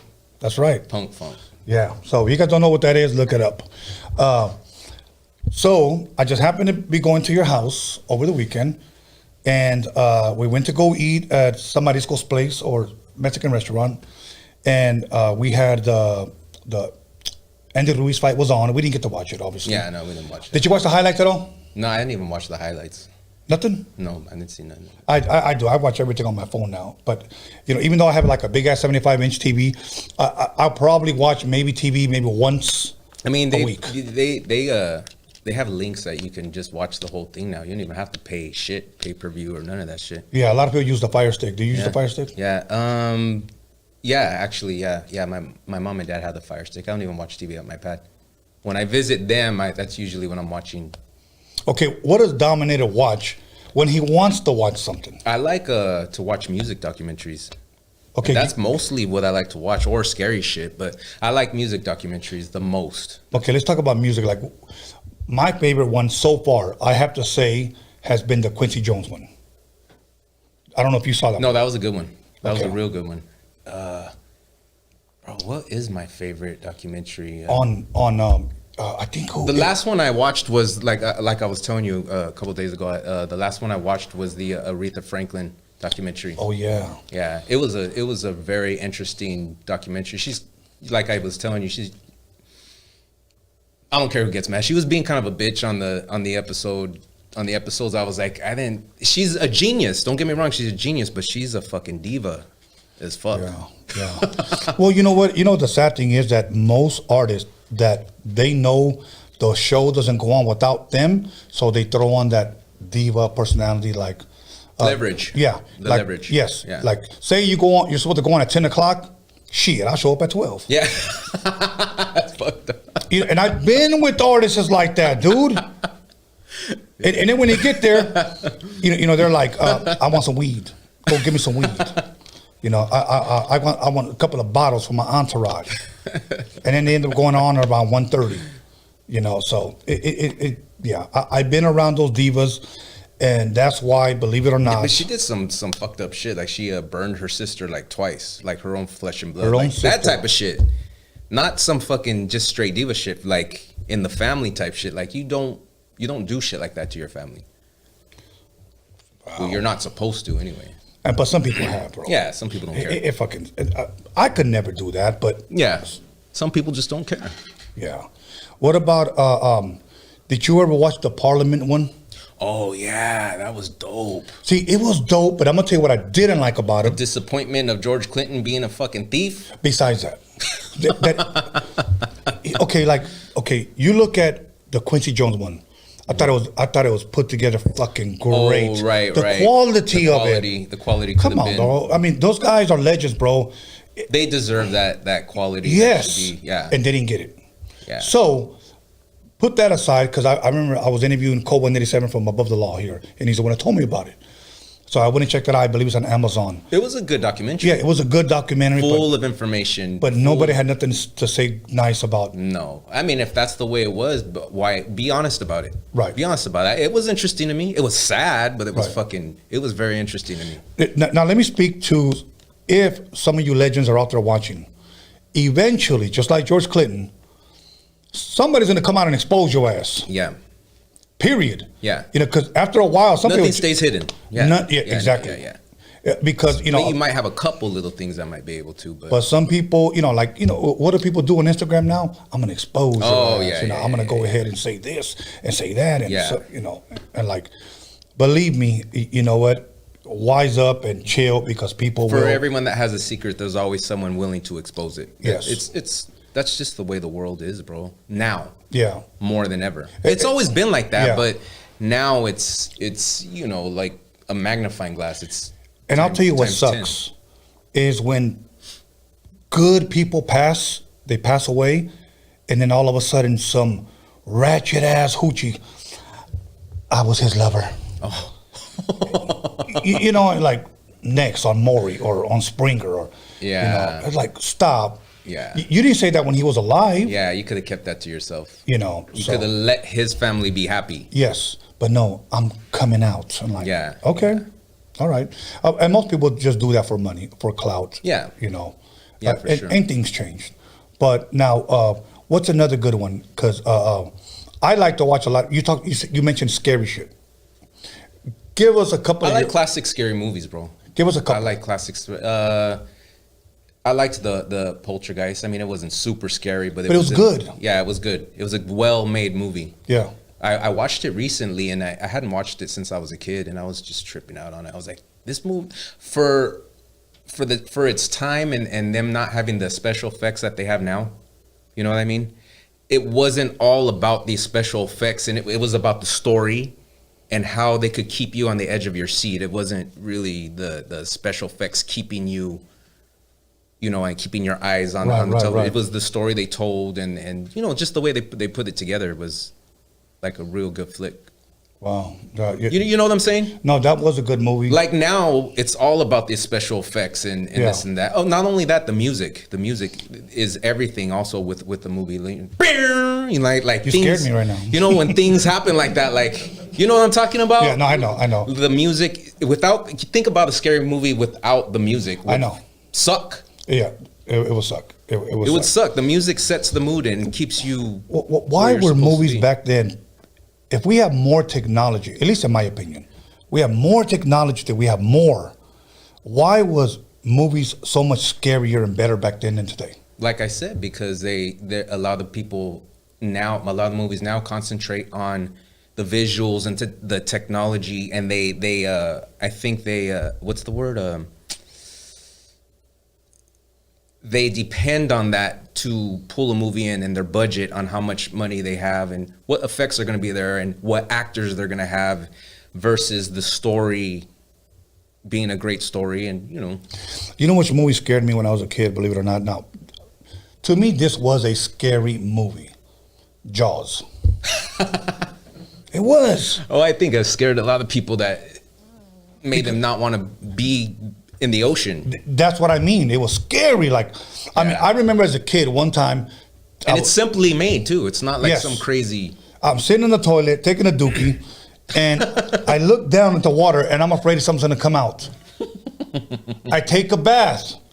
The water's filled, and I'm like, I don't know. And then the big brown shark came. Right. And it was just a Babe Ruth. You know, that movie, I think that scared a lot of people. A lot of people. Amityville Horror.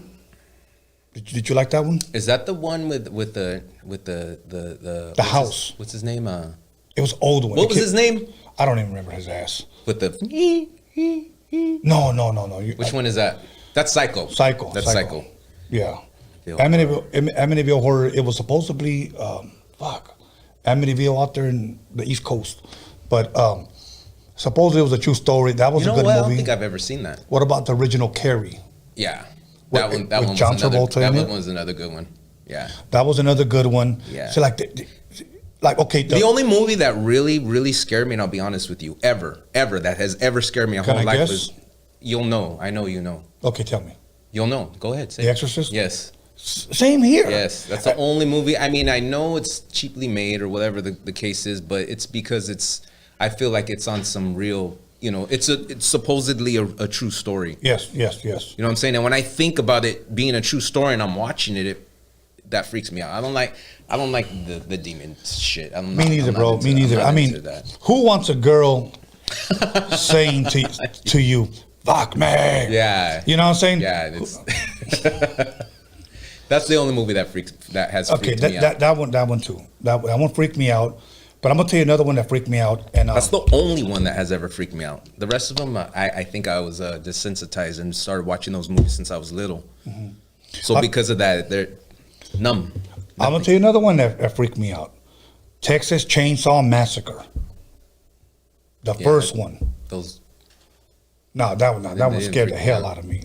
Hell no. How old were you when you seen I was a kid because I watched it in the 70s. I was born in 68, so if it came out like in 74, I was just a damn kid. And then you're like, holy crap. I thought it was gross, but it didn't freak me out. I just thought as a kid, but The Exorcist did it to me.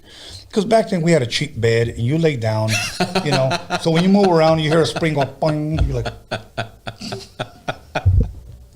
You're thinking you're about to, Yeah. So, anyways, so now you told us about freaky movies. We were talking about Prince. Did you like Purple Rain? Oh yeah, I loved Purple Rain. That's a badass fucking movie. I love. I was just talking to my mom and dad about that, and I was like, I was scolding them. I was telling them, why didn't we see that at the drive-in or the theater? We didn't see it until it came out on a video. Yeah, a VHS. And VHS was somewhat new at the time, when that came out, right? It had been out for what, maybe 4 years? I think so, yeah. I mean, think about this. In people's homes. Yes. You know what I mean? I'm watching that movie, and I call my son in. Come here, mijo, why don't you check this out? And he's looking at it, he's like, this movie's boring. That's what he's saying, okay? I said, if you only knew, okay? And he goes, I don't really like his music. I think he's cool. I think he's all right. I think he's this. How old was he when you... Teenager, okay? Okay. No, I think maybe it's early 20s. 19, 20, 21, somewhere around there. Okay. And how old is he now? 30. 30. Has Okay. he watched it recently? No. Okay. But I'm gonna tell you what changed his mind about Prince. I said, mijo, this was probably his fourth album. I think Purple Rain was probably his fourth album. Okay. And I said, yeah, this is fourth. yeah. I said, do you know how old he was when he made this movie? And he goes, I don't know. I go, he plays over 27 instruments. Do you know how old he was when he made it? He goes, I don't know. 25. And he goes, okay, then I guess he's pretty dope then. Yeah. Because Prince was a youngster, man. Yeah. A youngster and a genius walking. And at that being his first movie. And you know what made it so dope? Because for people that don't know, Prince never did interviews, bro. So for us to see him on the big screen and now talking, fuck, we're finally going to get to hear how he talks. Yeah. You know, it was just a different time, a different era, so people don't understand. I mean, today everybody goes live all the damn time. I'm sick and tired of saying, seen Bastard, he's about to go live. I don't care, like, he's about to go live, so I just mute their ass. Yeah. So that's what we got to do. I got my eyes covered. I had to get they covered me. Oh no, you can't see this part. Yeah, huh? No, I was the opposite. Whenever a girl would like flash her tetas, it's like, bow your head. I was like this. I was one of those kids, bro. Or like, I'm not looking, you know? I was one of those guys. Mm-hmm. Sad to say, but all kids are like that. Let's be honest. Yeah, of course. I wanted to see Apollonia. Come on. Of course. Who didn't want to see Apollonia? Did you ever want to visit Lake Minnetonka? I wanted to swim in it. When Apollonia went, yep. You were like, I will. Yeah. Well, like, let's be honest. Everybody said that. Classic part. Like Major League Yaboos. Yeah. Okay. Now, since the last time you were here with Rebel, people have been asking, when is, Central Coast Click coming out with a record? Now, I know that you guys already have a lot of songs together. Yeah. And unreleased, you're talking about, right? Unreleased. Yeah. For the fans that are waiting for another album, is there another album coming? Yes, there's definitely. I think we got about 2 albums we're about to put out. Okay. Yeah, we're putting one out under my label. Okay. And then we're thinking about going with Underworld and putting our album, a return album, out with them right after we put one out. There's just one that I know they wanted this album, but we kind of wanted to do something special for the fans and put this album out and kind of use whatever features and artists that we wanted on our own first, and then return back to Underworld for another album. And he said, all right, if that's the way it has to be, I'm cool with that. Tomas said, from 805 Underworld. Okay. Now, your label, G-String Productions, correct? G-String Productions. Baby. Hey, you know what? I wonder if you ever came out with like G-String for Men, if you'll sell out. Oh, fuck. I wouldn't do that, dog. I wouldn't do that. I'm just saying that for jokes. Okay. Now, you know what? I wanted to ask you, because this is something we asked when we were having dinner last night. Well, it's not more of it's not really a question. It's just something I want to bring up. Okay. I had said in previous episodes that, in my opinion, this is just my opinion, that when we started talking about Chicano rap from 1990, from when La Raza came out, to now, 2021, somebody asked me what album I thought was the best Chicano rap album ever. So my opinion is, I said the first Proper Dose album. That's what I said. I like the second album personally. Okay, that's dope. I like the second Proper Dose album. I said this. That's the one with the Ghetto Baseball. That album was sick, bro. But you like the first album? The first album, Aquí para Frank B, Hard Times, Mexican Power, Firme Jaina, One Summer Night. I can go on. And I said, I have yet, once again, in my opinion, yet to hear an album that is better than that, and that came out in 93, 94, if I'm correct.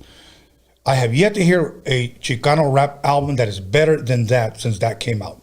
That's what I said. So a couple of people on Instagram challenged me, and they started sending me albums, and I was like, crap. But then I came across you, the Central Coast Click album. It was your first album. But now, let me back up a little bit, because when I first met you, I should say on Instagram, I saw your music. I saw you as a solo artist, not knowing you were Central Coast Click, okay? And if you remember, I reached out to you, and I said, I think you're dope. I said, maybe one day we can work together. Yeah. Do you remember that? Yeah. I reached out to you, brother, you know, Yeah. and I said, wow, this guy's dope, because I've never been a hater. Like, if I see somebody that's fucking dope, guess what? You're dope, man. You're popping. Yeah. Okay? So somebody sends me Central Coast Click album, not knowing that I'm looking at Dominator and Rebel. I just see two young kids. So I listen to it. I give it a shot, like I listened to all the other ones that were sent to me. So I replied to that guy, this is not Chicano rap.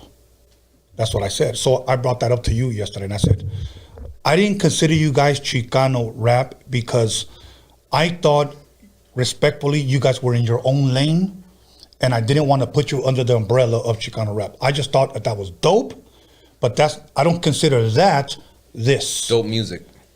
Just dope music. Dope music. Yes, dope music. So Dope rap music. right. Yeah. So that guy who sent me that said, I didn't see it like that. He said, I just saw it because they were Chicanos. And I go, well, yeah, you're just throwing them under the umbrella of, you know, Chicano rap because they're Chicanos. Yeah. So, but I just said that I thought but then it's crazy, because then I find out, wait a minute, the guy that I said, what's up, I'd like to work with you one day, is that guy right there. I didn't even know that. So I had to reveal that to you yesterday. Yeah. Crazy, huh? Yeah. And I was like, shit, that guy's pretty dope. You're lucky I didn't send it to you. What do you think about this group? That would have been, now that would have been something. Yeah. Now let me ask you this. You ever meet anybody, odd question, anybody that wasn't a fan of yours said, I don't like your shit? Yeah. Really? Yeah. Like they told you that? Yeah, I had homies that have told me that. Wow. I only had one guy that. Yeah, I had family that has. I've had one of my primos told me that one time. He's like, I don't really dig that shit. I'm not into Chicano rap. That's what he said. Yeah, I'm not really into homie rap or any of that shit. Right. You know, I like hip hop. And I was like, that's cool. And the way I looked at it, I didn't get offended. I just thought, I think to myself, not all music and genres for everyone, you know? Right. Period. It could be the dopest genius shit in the world. That doesn't mean that everyone's gonna like it. Right. Whether it's dope or not. You know, when people have told me that when my album first came out, one guy, and he happened to be a Mexican with a jury curl in 1991. Seriously. He told me, man, I bought your shit. Your shit was whack, homie. Well, he bought it? Yeah, he bought it. But he bought it, though. Yeah, he bought it. And he goes, still fucking bought it. So I was listening to him, and then he goes, yeah, that shit was booty. That shit was whack, dog. Damn, he went in. Yeah, he went in. He went in with no Vaseline, bro. What'd you tell him? No, I'm going to tell you what I asked him. And I want you to ask the people that told you that, ask him this question. For reals? And he said, yeah. And I go, what didn't you like about it? He went, I just thought it was whack. That's not an answer. Exactly. So I said, I know, but what was it? Like, can we go through the songs? Nah, man, I just thought it, and then I just found out that he was just, you know what? See, back then, it wasn't called hating. It was jealousy. Because I found out later on that he was a rapper. Oh, there you go. So, yeah. Yeah, I've had my share of those. He could never pinpoint what it was, you know, why it was whack. Yeah. What he really wanted to tell you was, because it's not me. And you know what I did? That's what's whack about it. It's not me. I said, all right then, bro, I'm out of here. Chip, chip. And I got in my Mercedes-Benz and I drove off. So, drove off with my whack Mercedes-Benz. Your whack Mercedes-Benz. Yeah, so, no, but I've gotten a lot of that. Now, let me ask you this. Have you ever gotten booed? No. Oh, it's a horrible, I got booed one time, bro. It's a horrible experience. I don't think I would like that. That's something that, like, the first question I took with a grain of salt, you know, whatever, brush it over the shoulder, but getting booed, I'm sure it humbles you. Sure it humbles you, and some people probably need that. We should bring back booze. You don't want that, but there's some people that probably do need that. Yeah, no, in their life. But there's some people that don't deserve it because they're that dope. Right. You know. But we should bring back booze. We should bring back booze. Yeah. So next time you see a whack ass rapper and he's up there with his whack ass raps, boo, boo, start throwing mazapans at him, diapers, tomatoes, onions, all of that shit. So You said masapan. yeah, we saw that big ass masapan. Remember? Yesterday, it was huge. Yeah, that I was motherfucker. like, this is the biggest masapan you I've could ever have seen in thumped my it and it life. wouldn't have Yeah, broke. Yeah, I wanted that. I should have got it. Now, speaking of booze, I seen one guy get booed.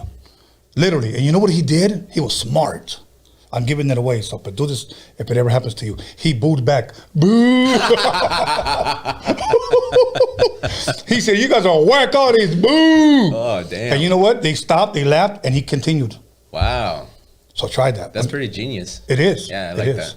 So, I mean, heckle back. You know what I'm saying? So, now, let me ask you this. I know you were telling me about that thing on YouTube. What was it? Remember that cartoon? By the way, I started watching it. Oh, you started watching Yeah, it. I started. What was I watched it called? one. Something about the bus. What's it? Tour bus, something Tales from the Tour Bus, I think it was called. Yeah, and they were true stories, but told in cartoon In form. cartoon forms, all funk. They have different segments. They have a rock one, and they have a funk one, and I'm not sure what the other one is. I don't know, but the funk one's dope. Yeah, I started watching the one you said. Dope. Yeah, Dope.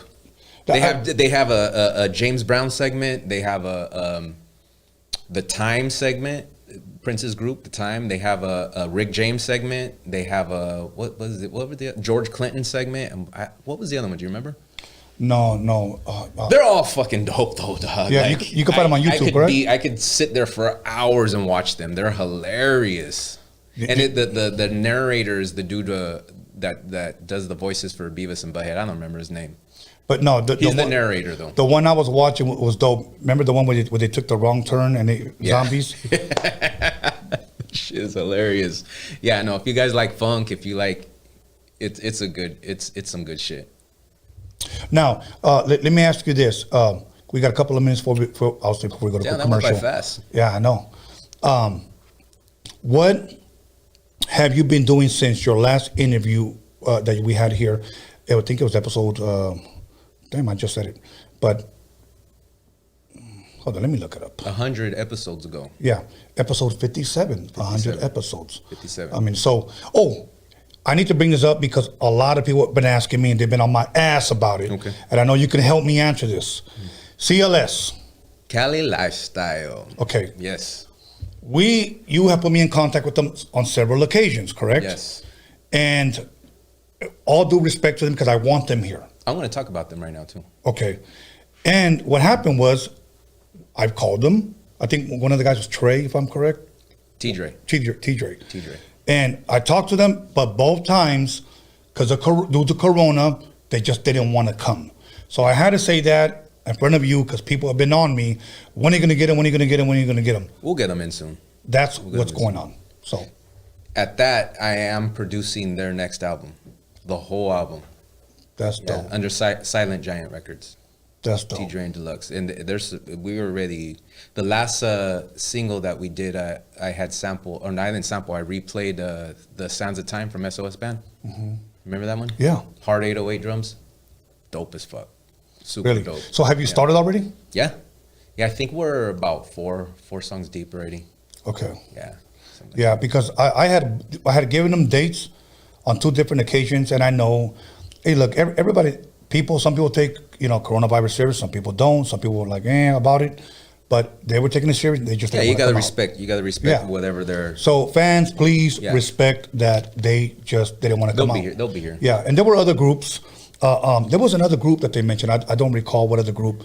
They were saying from the 805 that needs to come out here. I just don't remember, but that was one of the ones that they were.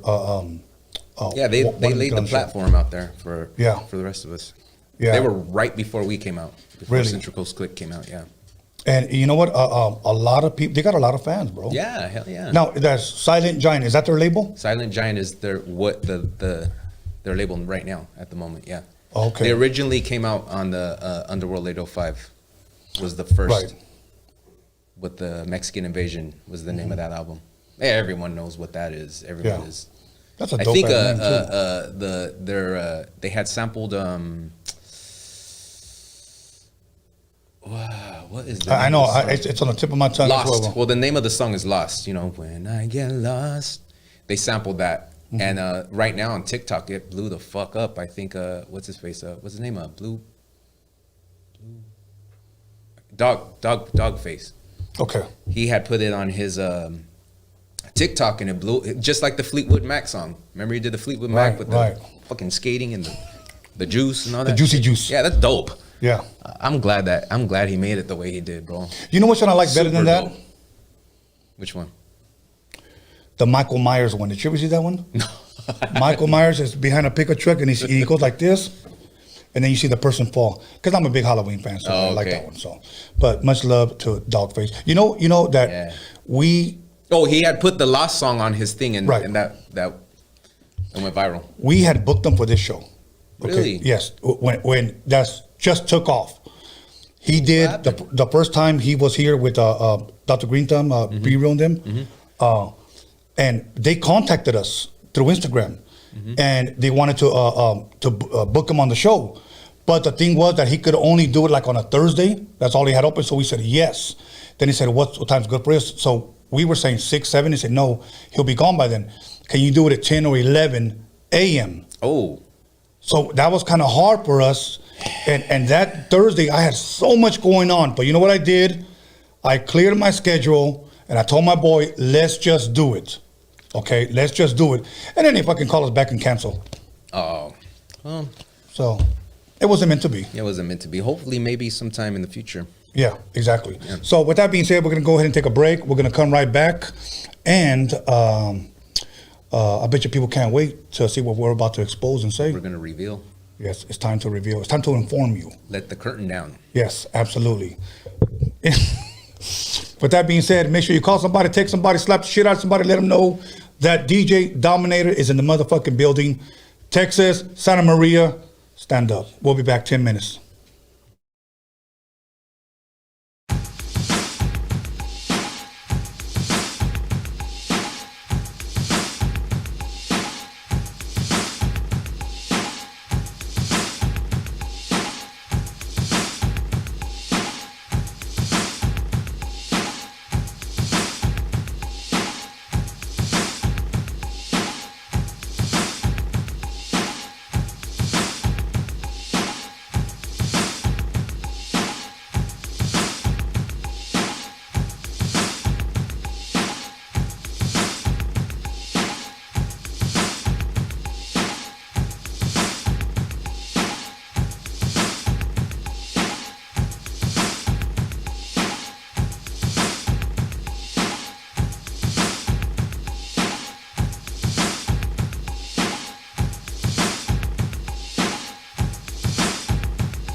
Dumb at the Roadium with the funky drum, and you know my man Steve can get some.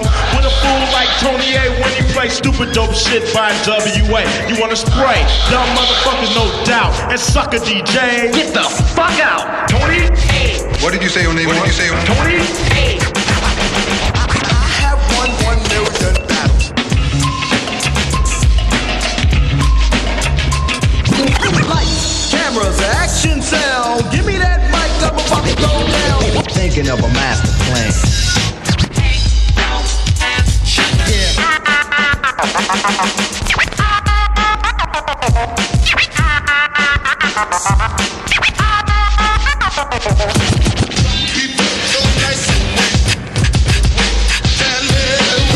This story's funny.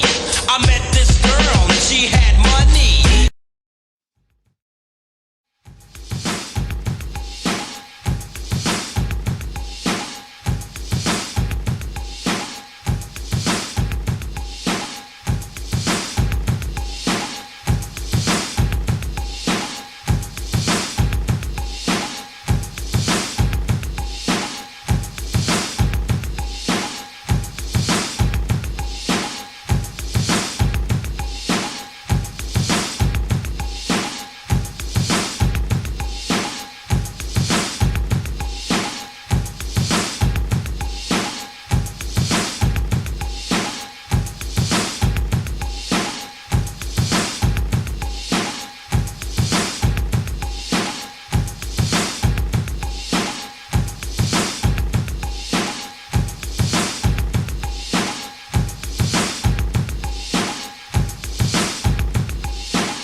And we're back, everybody, with Roadium Radio, episode 157. And I am Tony the Wizard with the podcast that slaps your, calls your fat ass with a fat ass dick. Time to loosen up them hips and give up them lips. Dominator, how you doing, brother? I'm doing good, homie. You know what? I had a great time over there, man. I like chopping it up with you because we talk music. It's pretty much all we talk about. Yeah, that's all I ever talk about all day. I'm sure my friends get tired of it. Yeah. You know what's funny, bro? Seeing you work reminds me a lot of me, but on the drum machine sampling. Because you're very, very like, okay, that's not it. Okay, that's not it. Okay, I think this is it. Okay. And for me, it's the same thing when I get a snare. Yeah, you can relate for sure. Big time, bro. Big time. So I like being around people like that. That's why lately people have seen I bring out the drum machine, where B-Rob brought out the mixer, the turntables, and I show people pretty much what I've been doing since I've been 19 years old, since 1987. Sampling, cutting, scratching, making beats or whatever. All those beats that I played on my drum machine were all from the 90s, like all of them. Yeah, those were good episodes. And you know what? It's funny, man, because ever since that episode, a lot of people have been hitting me up for those beats. I bet. And I'm thinking to myself, nah, dude, like those are new beats to other people. That's what you're not seeing. To you, these are some old dusty ass beats that I'm tired of and whatever, and they're just there. But to other people, they're fresh, brand new beats. And to top it off, they're from that time. Right. It's like time traveling. Right. And bringing it forward and saying, oh, this is like some new shit, but some old shit. It's like some new old shit. Right. You understand what I'm saying? Yeah, now I do. It's because I have to remind myself of that shit. Yeah. I have to. Yeah, you do have to, because it's good for other people to tell you that so that you can know it. Because, like I said, in your own brain, you're probably thinking, that's some old shit. Like, who's going to want this shit? Like, right. Who's going to want these old ass Jordans? Dope. They're dope, though. Right, There's some dope shit. You know what? Since we brought up movies and we talked about how we said, as far as like today's movies, we have more technology. We had less technology with the older ones, but yet the older ones are better. Let's flip that into music. Oh, all day, homie. Today we have more technology. Let's go there. More technology. Okay. What Michelada mix is this, by the way? My boy Blasto. It's called Mini Michelada. I'm about to have some of that. So let's see. And then anyway, I didn't mean to interrupt you. No, all good. So back then we had less technology, and I think, in my opinion, music was better then than what it is today. What are your thoughts on that? This is bomb. Huh? Your love is bomb. I'm not gonna sing it again like last time. I put that up on TikTok too. Oh, did you? Yeah. Yeah, I put it up on TikTok too. I got a TikTok now, just to let everyone know I do got a TikTok. It's doing pretty good. What's it called? Dom Funksta, I think, or some shit like that. Okay, yeah. I'm always putting shit on my Instagram with it, so you can always look at my stories and see that I put it up. Okay. Yeah. Okay. Well, back to what you were talking about. The music. We have more technology today. Right. And we had less technology back then, but music was better back then. Why is that? Well, I can say now that people are hip to things now. I don't feel like music was better back then anymore. I feel like people are going back to that. So people are going back to what we did at that time and simplifying things. So you don't think music was better back then? I used to think that. Why? I mean, why not? No. I don't think that now because people are going back to that. That doesn't make sense to me. They're using those techniques again now. Yeah, but they're why are they using those techniques? Because they were dope. Because they were dope. Because today sucks. They were today's. Yeah, a lot of today's. Okay, music see, sucks. But if they're bringing that back and doing that again now, and some genius minds are doing that now, right? Music of today is starting not to suck like that anymore. You understand what I'm saying? I understand. I understand your point, but I guess when I'm talking about like today's music. Oh, right. But the fucking mumbles and all that shit. Yeah. But there's a lot of, you can't consider just only that today's music anymore. Right. There's a lot of music. We got the soldies that we call today. Yes. I know what you mean. And some of the modern funk that's dope. Some of it isn't. Some of the soldies are good. Some of it isn't. I guess I'm talking about the music that's not trying to replicate what we did back then. Right. Right. I'm just talking about just in general music. With them being on their own and doing their weird shit. Yeah, like, you know. I mean, I try not to put it down so much because, you know, like I was telling you. Do you remember what I was telling you yesterday about when we were playing our shit and the people that were older than us, what they were like, well, there is that weird shit. Right. What would those people think about the music of today? Oh, my God. They'd probably be like, dude, shoot me. They'll probably listen to today's music and say, fuck, NWA wasn't that bad. Right. I mean, think about that. But you know what? One thing we could say, even though our parents might not have liked it, I had older brothers or friends or older people that listened to that shit, and they never said it was whack. They just didn't like it. I try not to down too much other music because obviously other people like it for some reason. You know what I'm saying? Like younger people like their genre of music for a certain reason. Right. And I get it. I That's guess their shit. Right. And I'm not going to tell them. No. You shouldn't like this shit because it's not that great. If they like it already, you know, it is what it is. I mean, I would never personally. Right. I would never tell them because I don't want them to feel like, oh, you're just hating. But since we're having a discussion, that's just my opinion. Right. Yeah. No. And I'm going to tell you who taught me a really good lesson. Breakbeat Lou. Okay, the guy from the Bronx, from New York. That's a dope name. The ultimate breaks and beats guy. Okay. He told me the same thing. I don't like today's music. This was a discussion that we had on the phone. But he says this, but it gives me an opportunity to talk to the kids. So I ask them, what is it about today's music, or about that song or that group that you like? He goes, and then it gives me an opportunity to go back to the beginning and share. He goes, and believe it or not, I gain fans for old school music, but just by just having a conversation with them. See, to me, a couple of years ago, that fucking song sucks, you suck. That was my attitude. Right. I'm not like that no more because you just turn people off, bro. Right. You know. But since me and you were talking, it fucking sucks. So that's just me. Yeah, that's good. I like that. Now let me ask you this, because we had this conversation. Even though your music, Dominator's music, is totally different from what's out there, my opinion, okay? Do you consider yourself a Chicano rapper or singer? I consider myself a musician. Okay.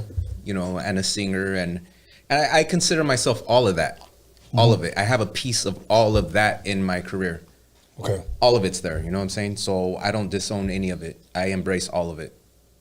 All of it's there. Do you think that DJ Dominator has arrived, or do you feel I still have a long way to go? I still have a long way to go. Yeah, I don't ever want to feel like I've arrived. I don't ever.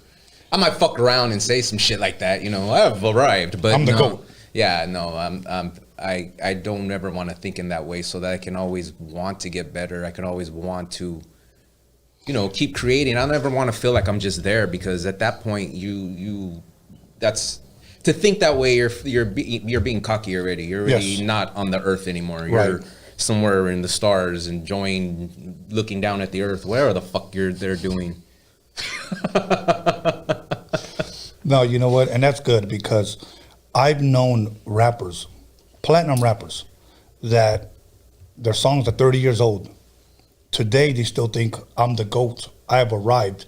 And not knowing that there's hungry youth out there, not only that they could be mentoring, but also blessing them with maybe experience that they've been through, so that they won't repeat the same mistakes that they did. Right. But no, they don't even touch those people. Like, they're just, I'm the GOAT. They don't care. They don't care. I think it's cool to be confident. You can be confident and go out there and in your mind think, I'm going to do a great job. Right. You know, I'm going to step on stage and do a great job. I am here to do a great job. That's why I'm here, to do a great job. Right. But not to be cocky and permanently just think that you think you're the only one who can fucking do that. See, because someone can always step above you and show you. Thank you. Let me show you, motherfucker. Right. See, now you understand what I'm saying? Absolutely. You know how I look at it? Like, let's just say that I'm one of the fastest dudes in the world. Sooner or later, somebody better is going to come along. Somebody faster. Right. I was taught that lesson young. But my dad told me that when I was young, so it's always stuck with me. Yes. There's always someone who can fuck you up. Put it that way. There's someone that could beat your ass. You might be able to beat everyone's ass, but eventually someone can. And usually when you least expect it, bro. Exactly. This guy comes up and just chin checks your ass, and all of a sudden you're like, "Hey, wait, I thought I was the best." Yep. Yeah, I know what you mean. It can happen. Yeah, and I think that, like I was saying earlier, some people need to be brought down to earth. Some people need to get booed, like we were talking about earlier. It goes bring the boo right back. Bring the boo back. It goes right back to that. Instead of boom bap, boom bap. Booze back.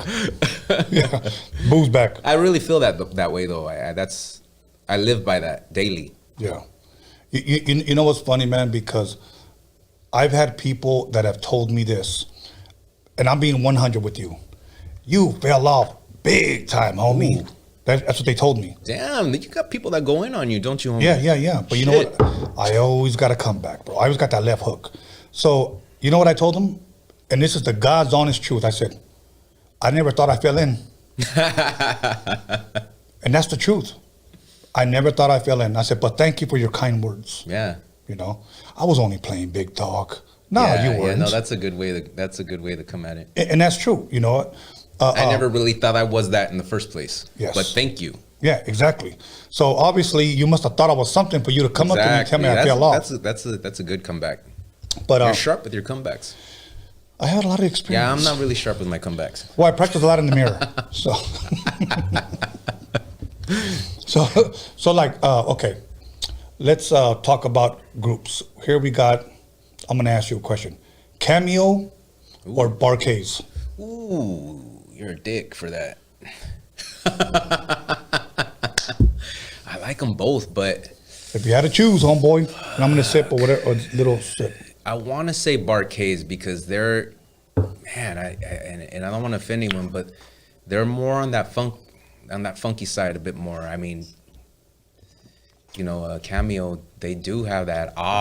They do. You know what I mean? Right, he has that. Larry Blackman, shout out to Larry Blackman. He's a shit, but Larry Dotson has that sound. They just have that. And you know what? There was a rumor that I heard a few times that the Barcades were music thieves. Like they had little spies that would go into meetings or places, or they'd be in the studio listening to see what the other groups' techniques were. Well, let's be honest. I'm not going to call them biters, bro, because I love the Barcades. Barcades are the shit. But if I had to choose, I would probably have to say Cameo. Okay, but let's go back to the Barcades. Why? I guess because I heard them first as a kid before I did the Barcades. I heard them first too. You know, and then they're the ones that made the Cuica. They made that shit famous, bro. I love the fucking Cuica. Oh, that's the shit, right? It is. And a lot of people think that's someone going, but it's not. It's an instrument. Yes. That sounds like that. It sounded like a cow getting molested. You know. Oh, you know what? Speaking of that, I don't want to. I'm going to sidetrack for a second. We could go right back to that. Oh yeah. I've been working with one of your artists that you had interviewed, Desi Hollow. Yes. And I made the connect. And we didn't have one of those instruments, so he did it in the vocal booth. No. I swear, dude. Dope. We hit about 4 or 5 tracks and all dope shit. Much the love. chemistry was yes sick, dude. Well, Desi, we fucked that shit the up. day that I interviewed him here, I told him. Real humble dude. Real cool dude, man. I said, I'm going to hook you up with 2 people. That's what I said. You and Magic Girl. That's what I said. And he talked to both of them that night right here. And I said, Dom, I'm going to hook you up with somebody. Yeah, I'm glad you did that. You know, I'm glad you did that. And you know what, bro? I didn't want nothing out of it. I just love making connections like that, bro. Yeah, no, that was a really good. I appreciate that, homie.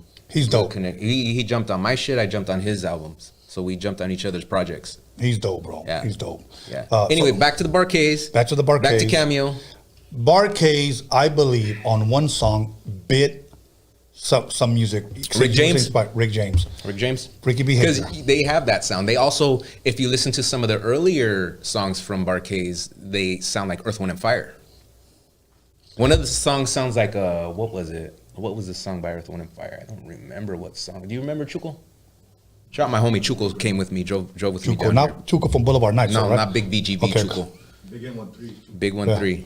As a matter of fact, Danny, Puppet, I've been in contact with them and trying to get them here. Hell yeah. That'll be dope, bro. Yeah, and then you could throw up the VGV tag right there on there. Hell yeah. You know what I mean?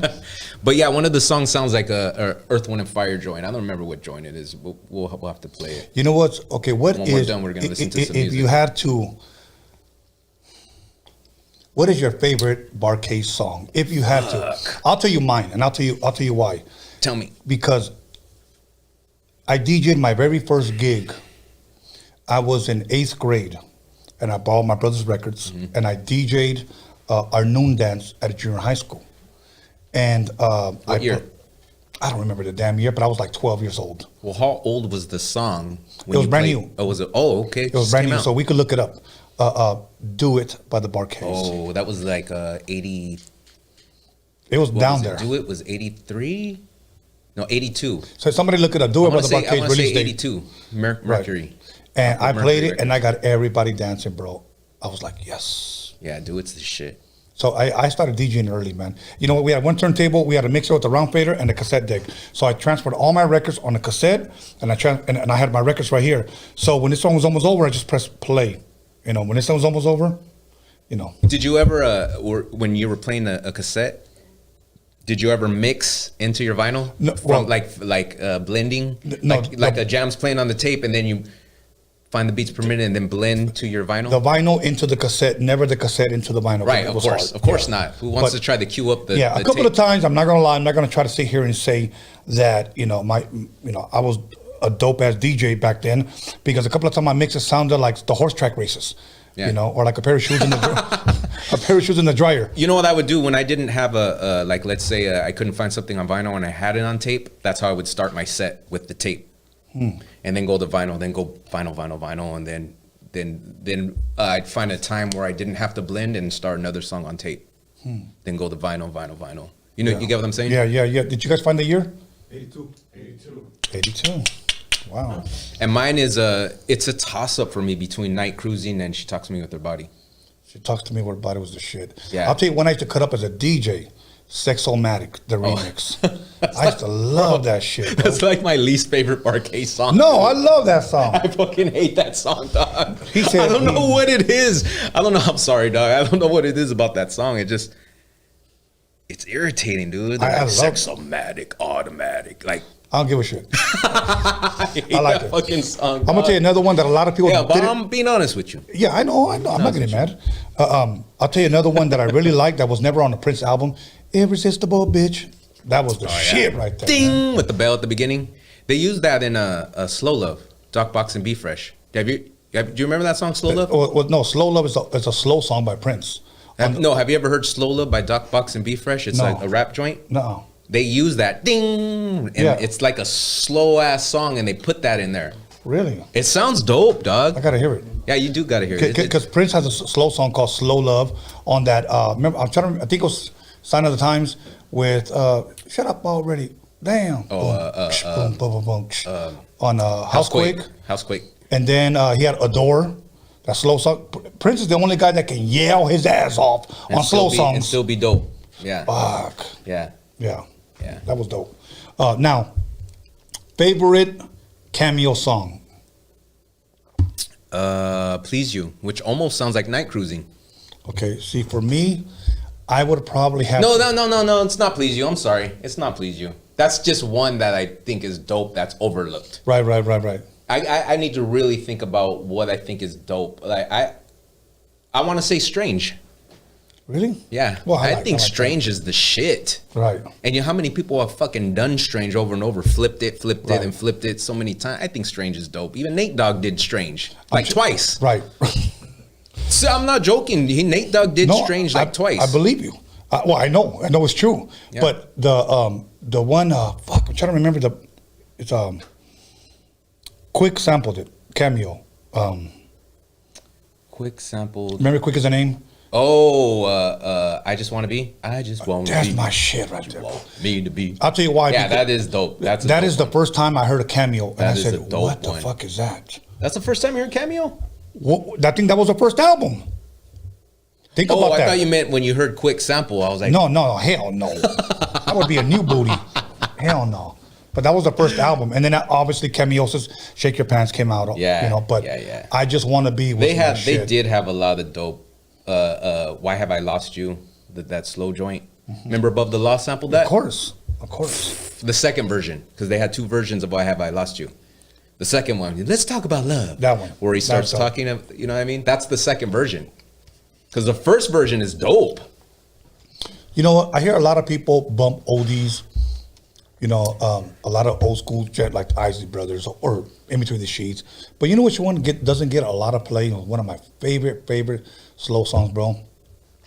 Remember, it was from the soundtrack Car Wash, Rolls Royce. I just want to get next to you. Yeah. That's the shit.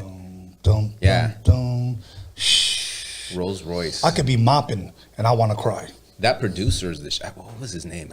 He's the guy that produced the Temptations, the early Temptation stuff. I wouldn't know. I just like the damn song. Yeah, but the producer was dope. Yes. Yeah, he was dope. So now we're talking about producers.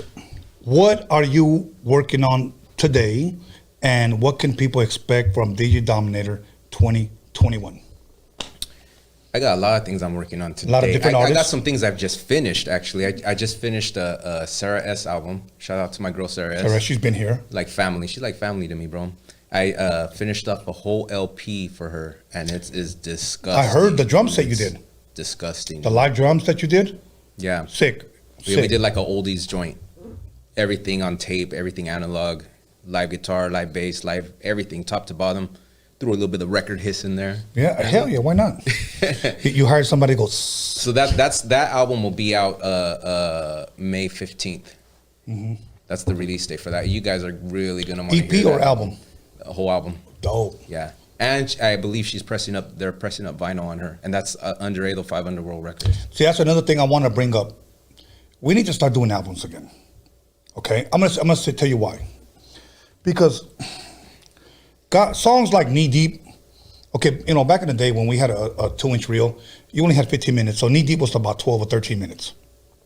More Bounce was about 10, 12 minutes. Okay, I mean, we had so many songs that were so damn long, like Atomic Dog. Okay, so damn long that we listened to all of them.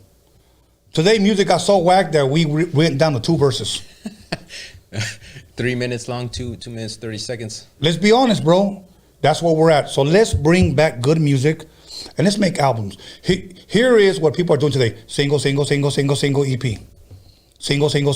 EP. I mean, they do that it's a marketing thing that they're doing. But is it really working? For some people, it is. But okay, I'm not going to put you on the spot because I would say what people, but some people it's not, and some people it is. I'm going to leave it at that. Some people it's a niche, and some people singles work for, and some people have no business making singles or music. Okay, and here's what happened. I'll probably embarrass a couple of rappers out there. The truth serum in my drink right here, homie. But here's the thing. A lot of guys, and it's not a bad thing, but I want to go back to this. Pull your own weight and have no features on your record, and let's see if your record sells. Okay? Pull your own weight. Do your own, like no features, do your own album, and let's see if it sells. Most people have about, 30 different features on one album or EP or whatever. Yeah. Oh, I got so-and-so, I got so-and-so, I got so-and-so. Well, what about you? Yeah, they want to hear you. I want to hear your name on. Exactly. It's not a compilation. It's supposed to be your album. Exactly. So I'm cool with feat. I like feat. I like collaborating with people. I do. Yeah, but you're not gonna have 30 people. No, I'm not gonna have 30 people. I mean, let's be honest. Yeah. And every song, you know what I'm saying? Now, if it's an album like The Chronic. Oh fuck. Okay. Well, that's gonna make you tie your tongue right now, dog. but that's what I'm saying though. But The Chronic is a classic ass album. Chronic 2001. Classic albums. What Chronic albums have we had since 2001? That's true. That's what. So what I'm saying is, all of these features are not working. Einstein said this, that his interpretation of insanity is repeating the same thing over and over and expecting different results. So you guys are insane. Yeah. So all I'm saying is this: if it's not working the first time, change it. Yeah, exactly. Like I said, if it's working, if singles are working for you, keep doing it. Like your album, the one when you first came here, it looks like you were in outer space. That motherfucker was hard as fuck. Thank you, Big Dog. That motherfucker. See, that shit pulls its own weight. You could put it in the motherfuckers. If they want to, they could just hate, but they really like it. That record was fucking hard. Period. I like albums like that. I like, because good music has no expiration date. Whack music, you'll be forgotten in a couple of days. It's true. It's true. It's true. You know, I mean, It's true. I mean, we're talking. Or it could do good for a little while and just the next day be gone. Exactly. Yeah. I got 2 million views on YouTube. You're still living with your mom, bro. Yes, I know, but all I'm saying is, don't quit your day job. You're cold, homie. No. I want to give a shout out to Magic Girl. I just did a song with Magic Girl as well. She came to me with the joint. I heard it. Wanted me to mess with it, and I messed with it, and it's some shit. So I want to say we both. I don't know if you know this, but I'm both co-producing that record, the album. Really? I'm serious. Dope. You can call her up and ask her. I'm not lying. Dope. So no, it's some shit. We did Messages from the Stars. Remember of course that old school joint? Because you're reaching for the stars, my brother. Yeah. So that's another artist that it's a dope joint, dude. You heard it, right? Of course. Yeah. And another artist that I'm working with right now that we haven't started yet, but we're about to start. We have two songs ready that we're going to start working on is Mariah Avila. Yeah. As a matter of fact, you guys got a show coming up in Bakersfield. Yeah, that's right. Mariah, Elvia Cadena, and a couple other people. On the 15th. Yes. On the 15th, the same day that Sarah's album releases. So the 15th is a big day for me. My son's going to there. Hell yeah. As a matter of fact, Mariah and Elvia invited me, and my son goes, I'm going to go. I don't know about him. Why aren't you going to go? Well, I was going to go, but his ass excluded me out. He was like, I'm going to go. I don't know about him. Come with me. I'm like, yeah, all right, Dominator, I'm going. You know what I'm saying? We're going to go on that spaceship that you have on that album cover. So, anyway. Another artist, I keep looking at my phone because I have everything. Go ahead. I have all my everything to remember. Right. You know what I mean? Because I don't have the best memory in the world. So I got my reminder right here. Another track that I finished up and should be coming out soon is a track with Lighter Shade of Brown. With ODM came to me and he had another verse left with DOUBLETX. Really? He had another verse, so we built around his verse. Some dope shit, dog. I did a double vision clock on the wall. I redid that joint, and we built over his verse, and ODM heard it. He's like, let's roll with this. That's dope. So it's, I want to say, one of the last Lighter Shade of Or not the last. Yeah, it's not the last. Yeah, that's dope, man. And I'm singing the hook on there too. So it's no shit. Yeah, I'm happy about that. That's another notch under the belt. It's something to brag about. Hey Dom, and I don't brag much. Right, I know, but on some cocky shit. Yeah, I'm not on some cocky shit. But you know what? Now let me answer this. When would you consider yourself successful, or do you? I consider myself successful because I've done a lot of the things that I've wanted to do and musically and in life, and I'm a happy person. That's good, because most people would say, "When I get that $1 million." No, I don't need that. I want it. We all do. I don't need it to feel successful or happy though. Yeah, I feel successful. I feel blessed, bro. I feel retired, but you know what? You're coming out of retirement, homie. You brought the SB12 out the day you did that. You came right out of the fucking retirement, dog. Ah, shit. But yeah. Oh man. Okay, another artist that I'm working with that we're doing some stuff together is Seven. Yes. Yeah, me and Seven got a funk joint, and believe it or not, it's on some Barkays type shit. Barkays, Chocolate Milk. Remember the group Chocolate Milk? Of course. What's the other group? Ebony Web. It's shit. On that type tip track. Ebony Dope. Web. Ebony Web. Anybody want to dance? Fuck. I'm trying to remember. Hold on. Little Susie.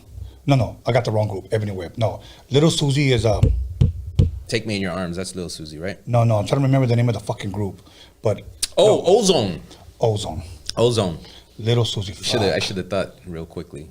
Yeah, I remember because of the album cover. Yeah, it's blue with the girl on it. Yes, but Ebony Web is fuck. That's a dope ass fucking group. Ozone's dope. That was Tina Marie's group. No shit. See, that I didn't know. That was her group. She produced that group. Yeah, if you listen to Jiggalette, you can hear her voice on there. Okay, that's her saying the Jiggalette from side to side. If can you dig listen it? to Little Susie, there's a guy on there that sounds a little bit like Rick James. Yeah. So we'll play it after. But Yeah, that's the, anybody else that I'm working with? Let me see. Yeah. Let me look Well, at I mean, I know now this year. Let me look at the notes. Can we expect the South Central Coast Click album or no? The South Central Coast Click? South Central. Central Coast Click. Yes. Without the South. I was just quizzing you. I'm just fucking. And you passed. What month are we in? May. I think we can expect something at close before the end of the year comes. Christmas time. Yeah. I want to say it if I can knock some of these other fucking projects out, because I just keep. Right. They keep coming, and I don't want to say no, because there's a lot of good people to work with, you know. Okay. So that puts the Central Coast Click project on hold, and the next Dominator Funk album on hold, because there's another one of those in the making as well. No shit. Mm-hmm. So the South Central Coast. You're a dick, fool. No, I can't wait to hear the Dominator one. Have you started that one yet? Yeah. You didn't play me shit when I went over there then, man. We got straight to work, dog. We were telling stories. Yeah. Back and forth, telling our stories back and forth, and then we were, having a good time, and then we got straight to work, and that track is dope, dude. Okay. Damn. Do you think it's time to expose and reveal? Yeah, go for it. Okay. You want to take a shot first, or are we? I already drank mine, so you got to drink yours. Aw, dick. Come on, Come on, dog. You've been hanging around 7, because 7's been like, "What's up, Dick?" I'm like, "Calm the fuck down, motherfucker." He's like, "Yeah, Dick, I'm trying to tell you, Dick." And I'm like, "Check this out, homeboy." Let's do another shot. That was it. I ran out of tequila, homie. All right, then. So just go ahead and kill that motherfucker. So this time, I didn't get fucked up before the interview ended. I know. Hold on, let me see. So with that being said. Oh, you're gonna play a piece of it? No, hell no. Oh. No, hell no. I'm not about to. That's like dropping your drawers. I mean, you don't do that. Honestly, bro, I'm gonna be real with you. I don't play my shit for nobody. You know what, dog? Sometimes I can't help it, dude. I have something and I get excited. I want to show my friends. I want to show my family. My mom and dad have heard everything. No shit. Yeah. They're like one of the first people that I show. Like when you come over, do they ever say like, "Here he comes"? No. They want to hear. They want to hear what's coming next. That's dope, man. And then sometimes my dad will say, "Can you throw that in the iPod for me?" That's and dope. once in a while, I'll throw something in. I'll sprinkle something in, and it's just don't make sure no one gets this shit. See, to me, I'm like some top secret shit. I'm like that too. I'm a stingy motherfucker. But the family, I need to play it for someone. I want to see a reaction. Not only that, the reaction will kind of sometimes tell me, did it move them the way I wanted it to? Do I have to go back and change that snare? Do I have to, is there something missing that I could get that look that I want to see? I want to see, fuck. God, that shit is fuck. If I don't hear that, there's something missing from it. I like to see that, and of course, sometimes it's not enough for me to think it. Sometimes I want a reaction. I throw it out as a test to see. See, I'm at my point in my life that, honestly, I'm gonna be real with you. I know my shit is good, so I ain't gotta show nobody shit. I'm serious. Like, you just wait till my shit comes out, and then you'll hear it. I'll be like, that's what I thought. So, and if they hate, that's just more confirmation. There are times where I'm listening to something and I already know, like. Have you ever made a beat and you're like, motherfuckers are gonna hate my ass? Yes. That's how I feel right now. Or sometimes I'll think a lot of motherfuckers are going to want some of this. Right. They're gonna want whatever. When they hear this, they're gonna want to come and grab some shit. See, and the reason why I don't play shit is because dudes be like, I want that. Let me replicate that. I don't do that, bro. That's where when I learn what people want to jump on something right away, those are the people that I won't play it in front of, because they want everything, and they'll do whatever they can to get that beat. Right. Whatever it is that they can do to get it. Yeah, no, fuck that. You know what I'm saying? Yeah. I'm greedy, bro. I won't show nobody shit. So I'll be like, like I had rappers, hey, email me beats. I'd be like, you almost said who? No, no. It almost slipped out of your mouth. I heard that. Oh, you almost said who it was that told you when that. motherfuckers tell me, email me beats, I almost want to say, I'll email you a dick pic, motherfucker. I ain't sending you shit. And it wouldn't even be mine. That's what Google's for. But anyways. All right. I didn't hear that. I'm just fucking around. Yeah, I know you. But listen, with that being said, you ready to expose and reveal? Yeah. Okay. We got together over the weekend, and we started talking, and we said, you know what, it's time for us that we get together and collab, and come here Sunday. We need to pretty much to lay it out and let people know what's really going on. Yeah. You know. Are you sure you want to? I think we should, bro. People might get mad. I know, but you know what? We got to tell them the truth. All right. So we got together. I went over to your crib. We talked for a while, and then you said Sunday should be the time. We just need to go ahead and do this. People have been waiting, so why not just go ahead and reveal it on Sunday? I said, fuck it, I don't give a fuck. People might get mad, but I'm going to go ahead and say it. So as of yesterday, me and you got together and collabed and did a song for my up-and-coming artist, Mr. D. Hell yeah. That shit came out tough, though. Yeah, it was dope as fuck, dude. Wait till you hear the lyrics. I already, well, you heard it, but wait till you hear the second verse. Partially heard the lyrics, yeah. Wait till, I emailed it to him. That was our what? So that was our second time collabing on music. Yeah. And what a lot of people don't know is that this kid, I brag, bro. He's dope, dude. Yes. Super dope. Yes. And not only that, it's when I was listening, it's not just a bunch of bullshit coming out you know what I mean? His delivery is like insane, dude. Like there's a quantize in his brain or something that's putting the everything where it's supposed to be. But for a guy that's only been rapping 2 years. Yeah, real good shit. I mean, good content, good dope.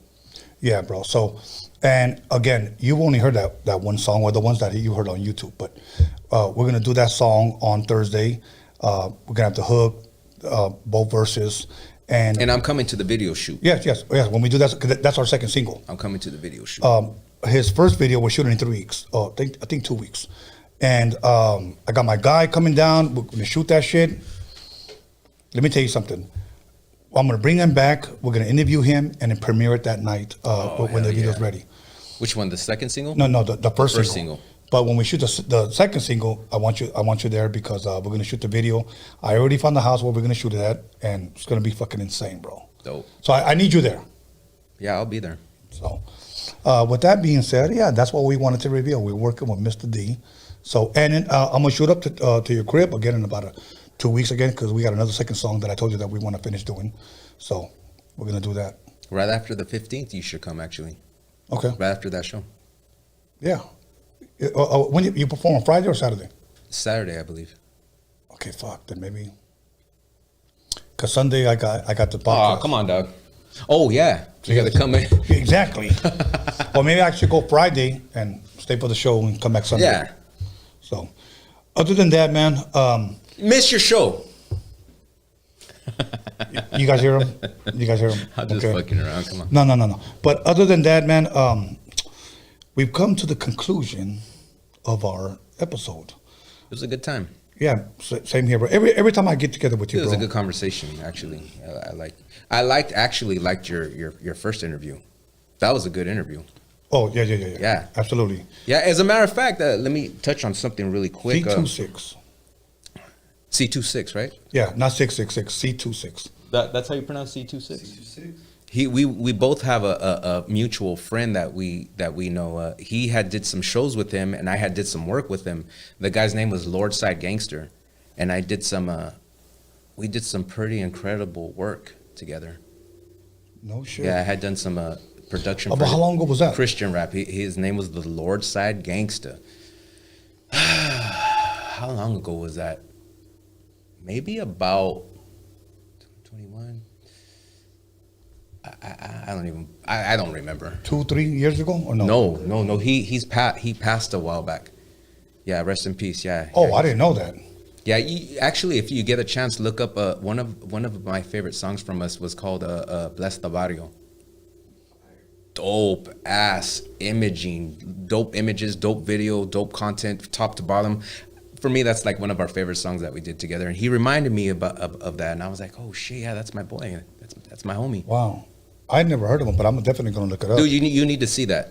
Okay. Really, really, really, like I said, good images, good content, like dope. That's dope stuff. And he came to me because I do funk, and he's like, oh, that's all I want to do is funk. That's all I want to do is funk. But we ended up doing like some funk and some like laid back like love stuff, and we did some dope shit together. But we bumped heads a lot. Why?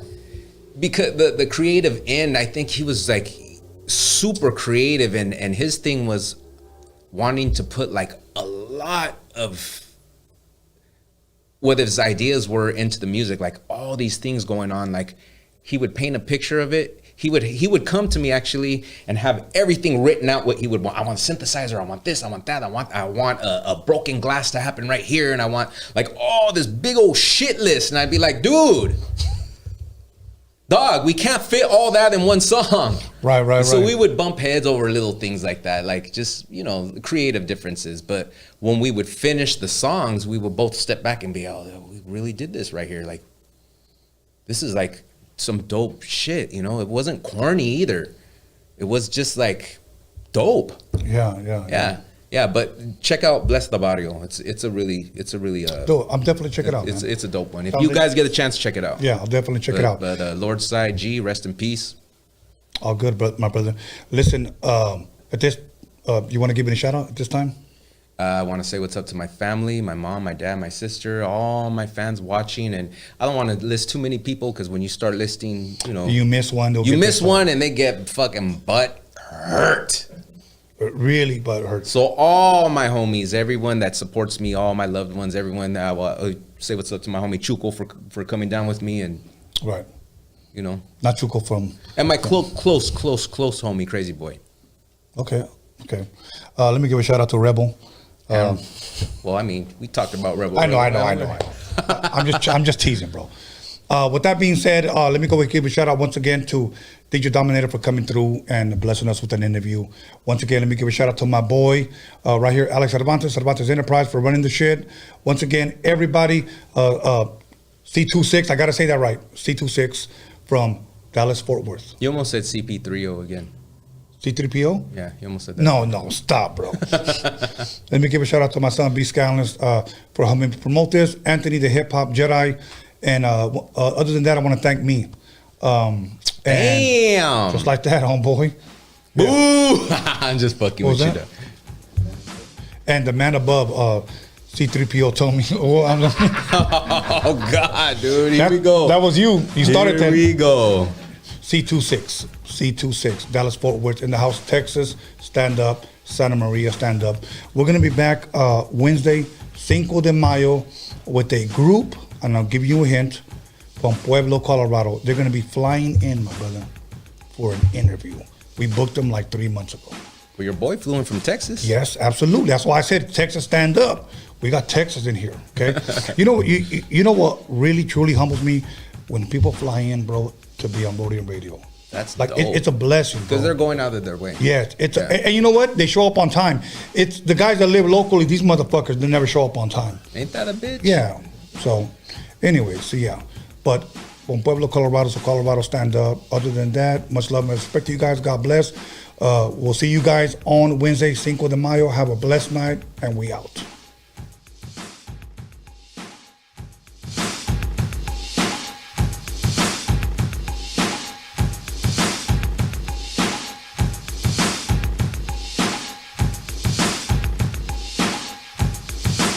You got it.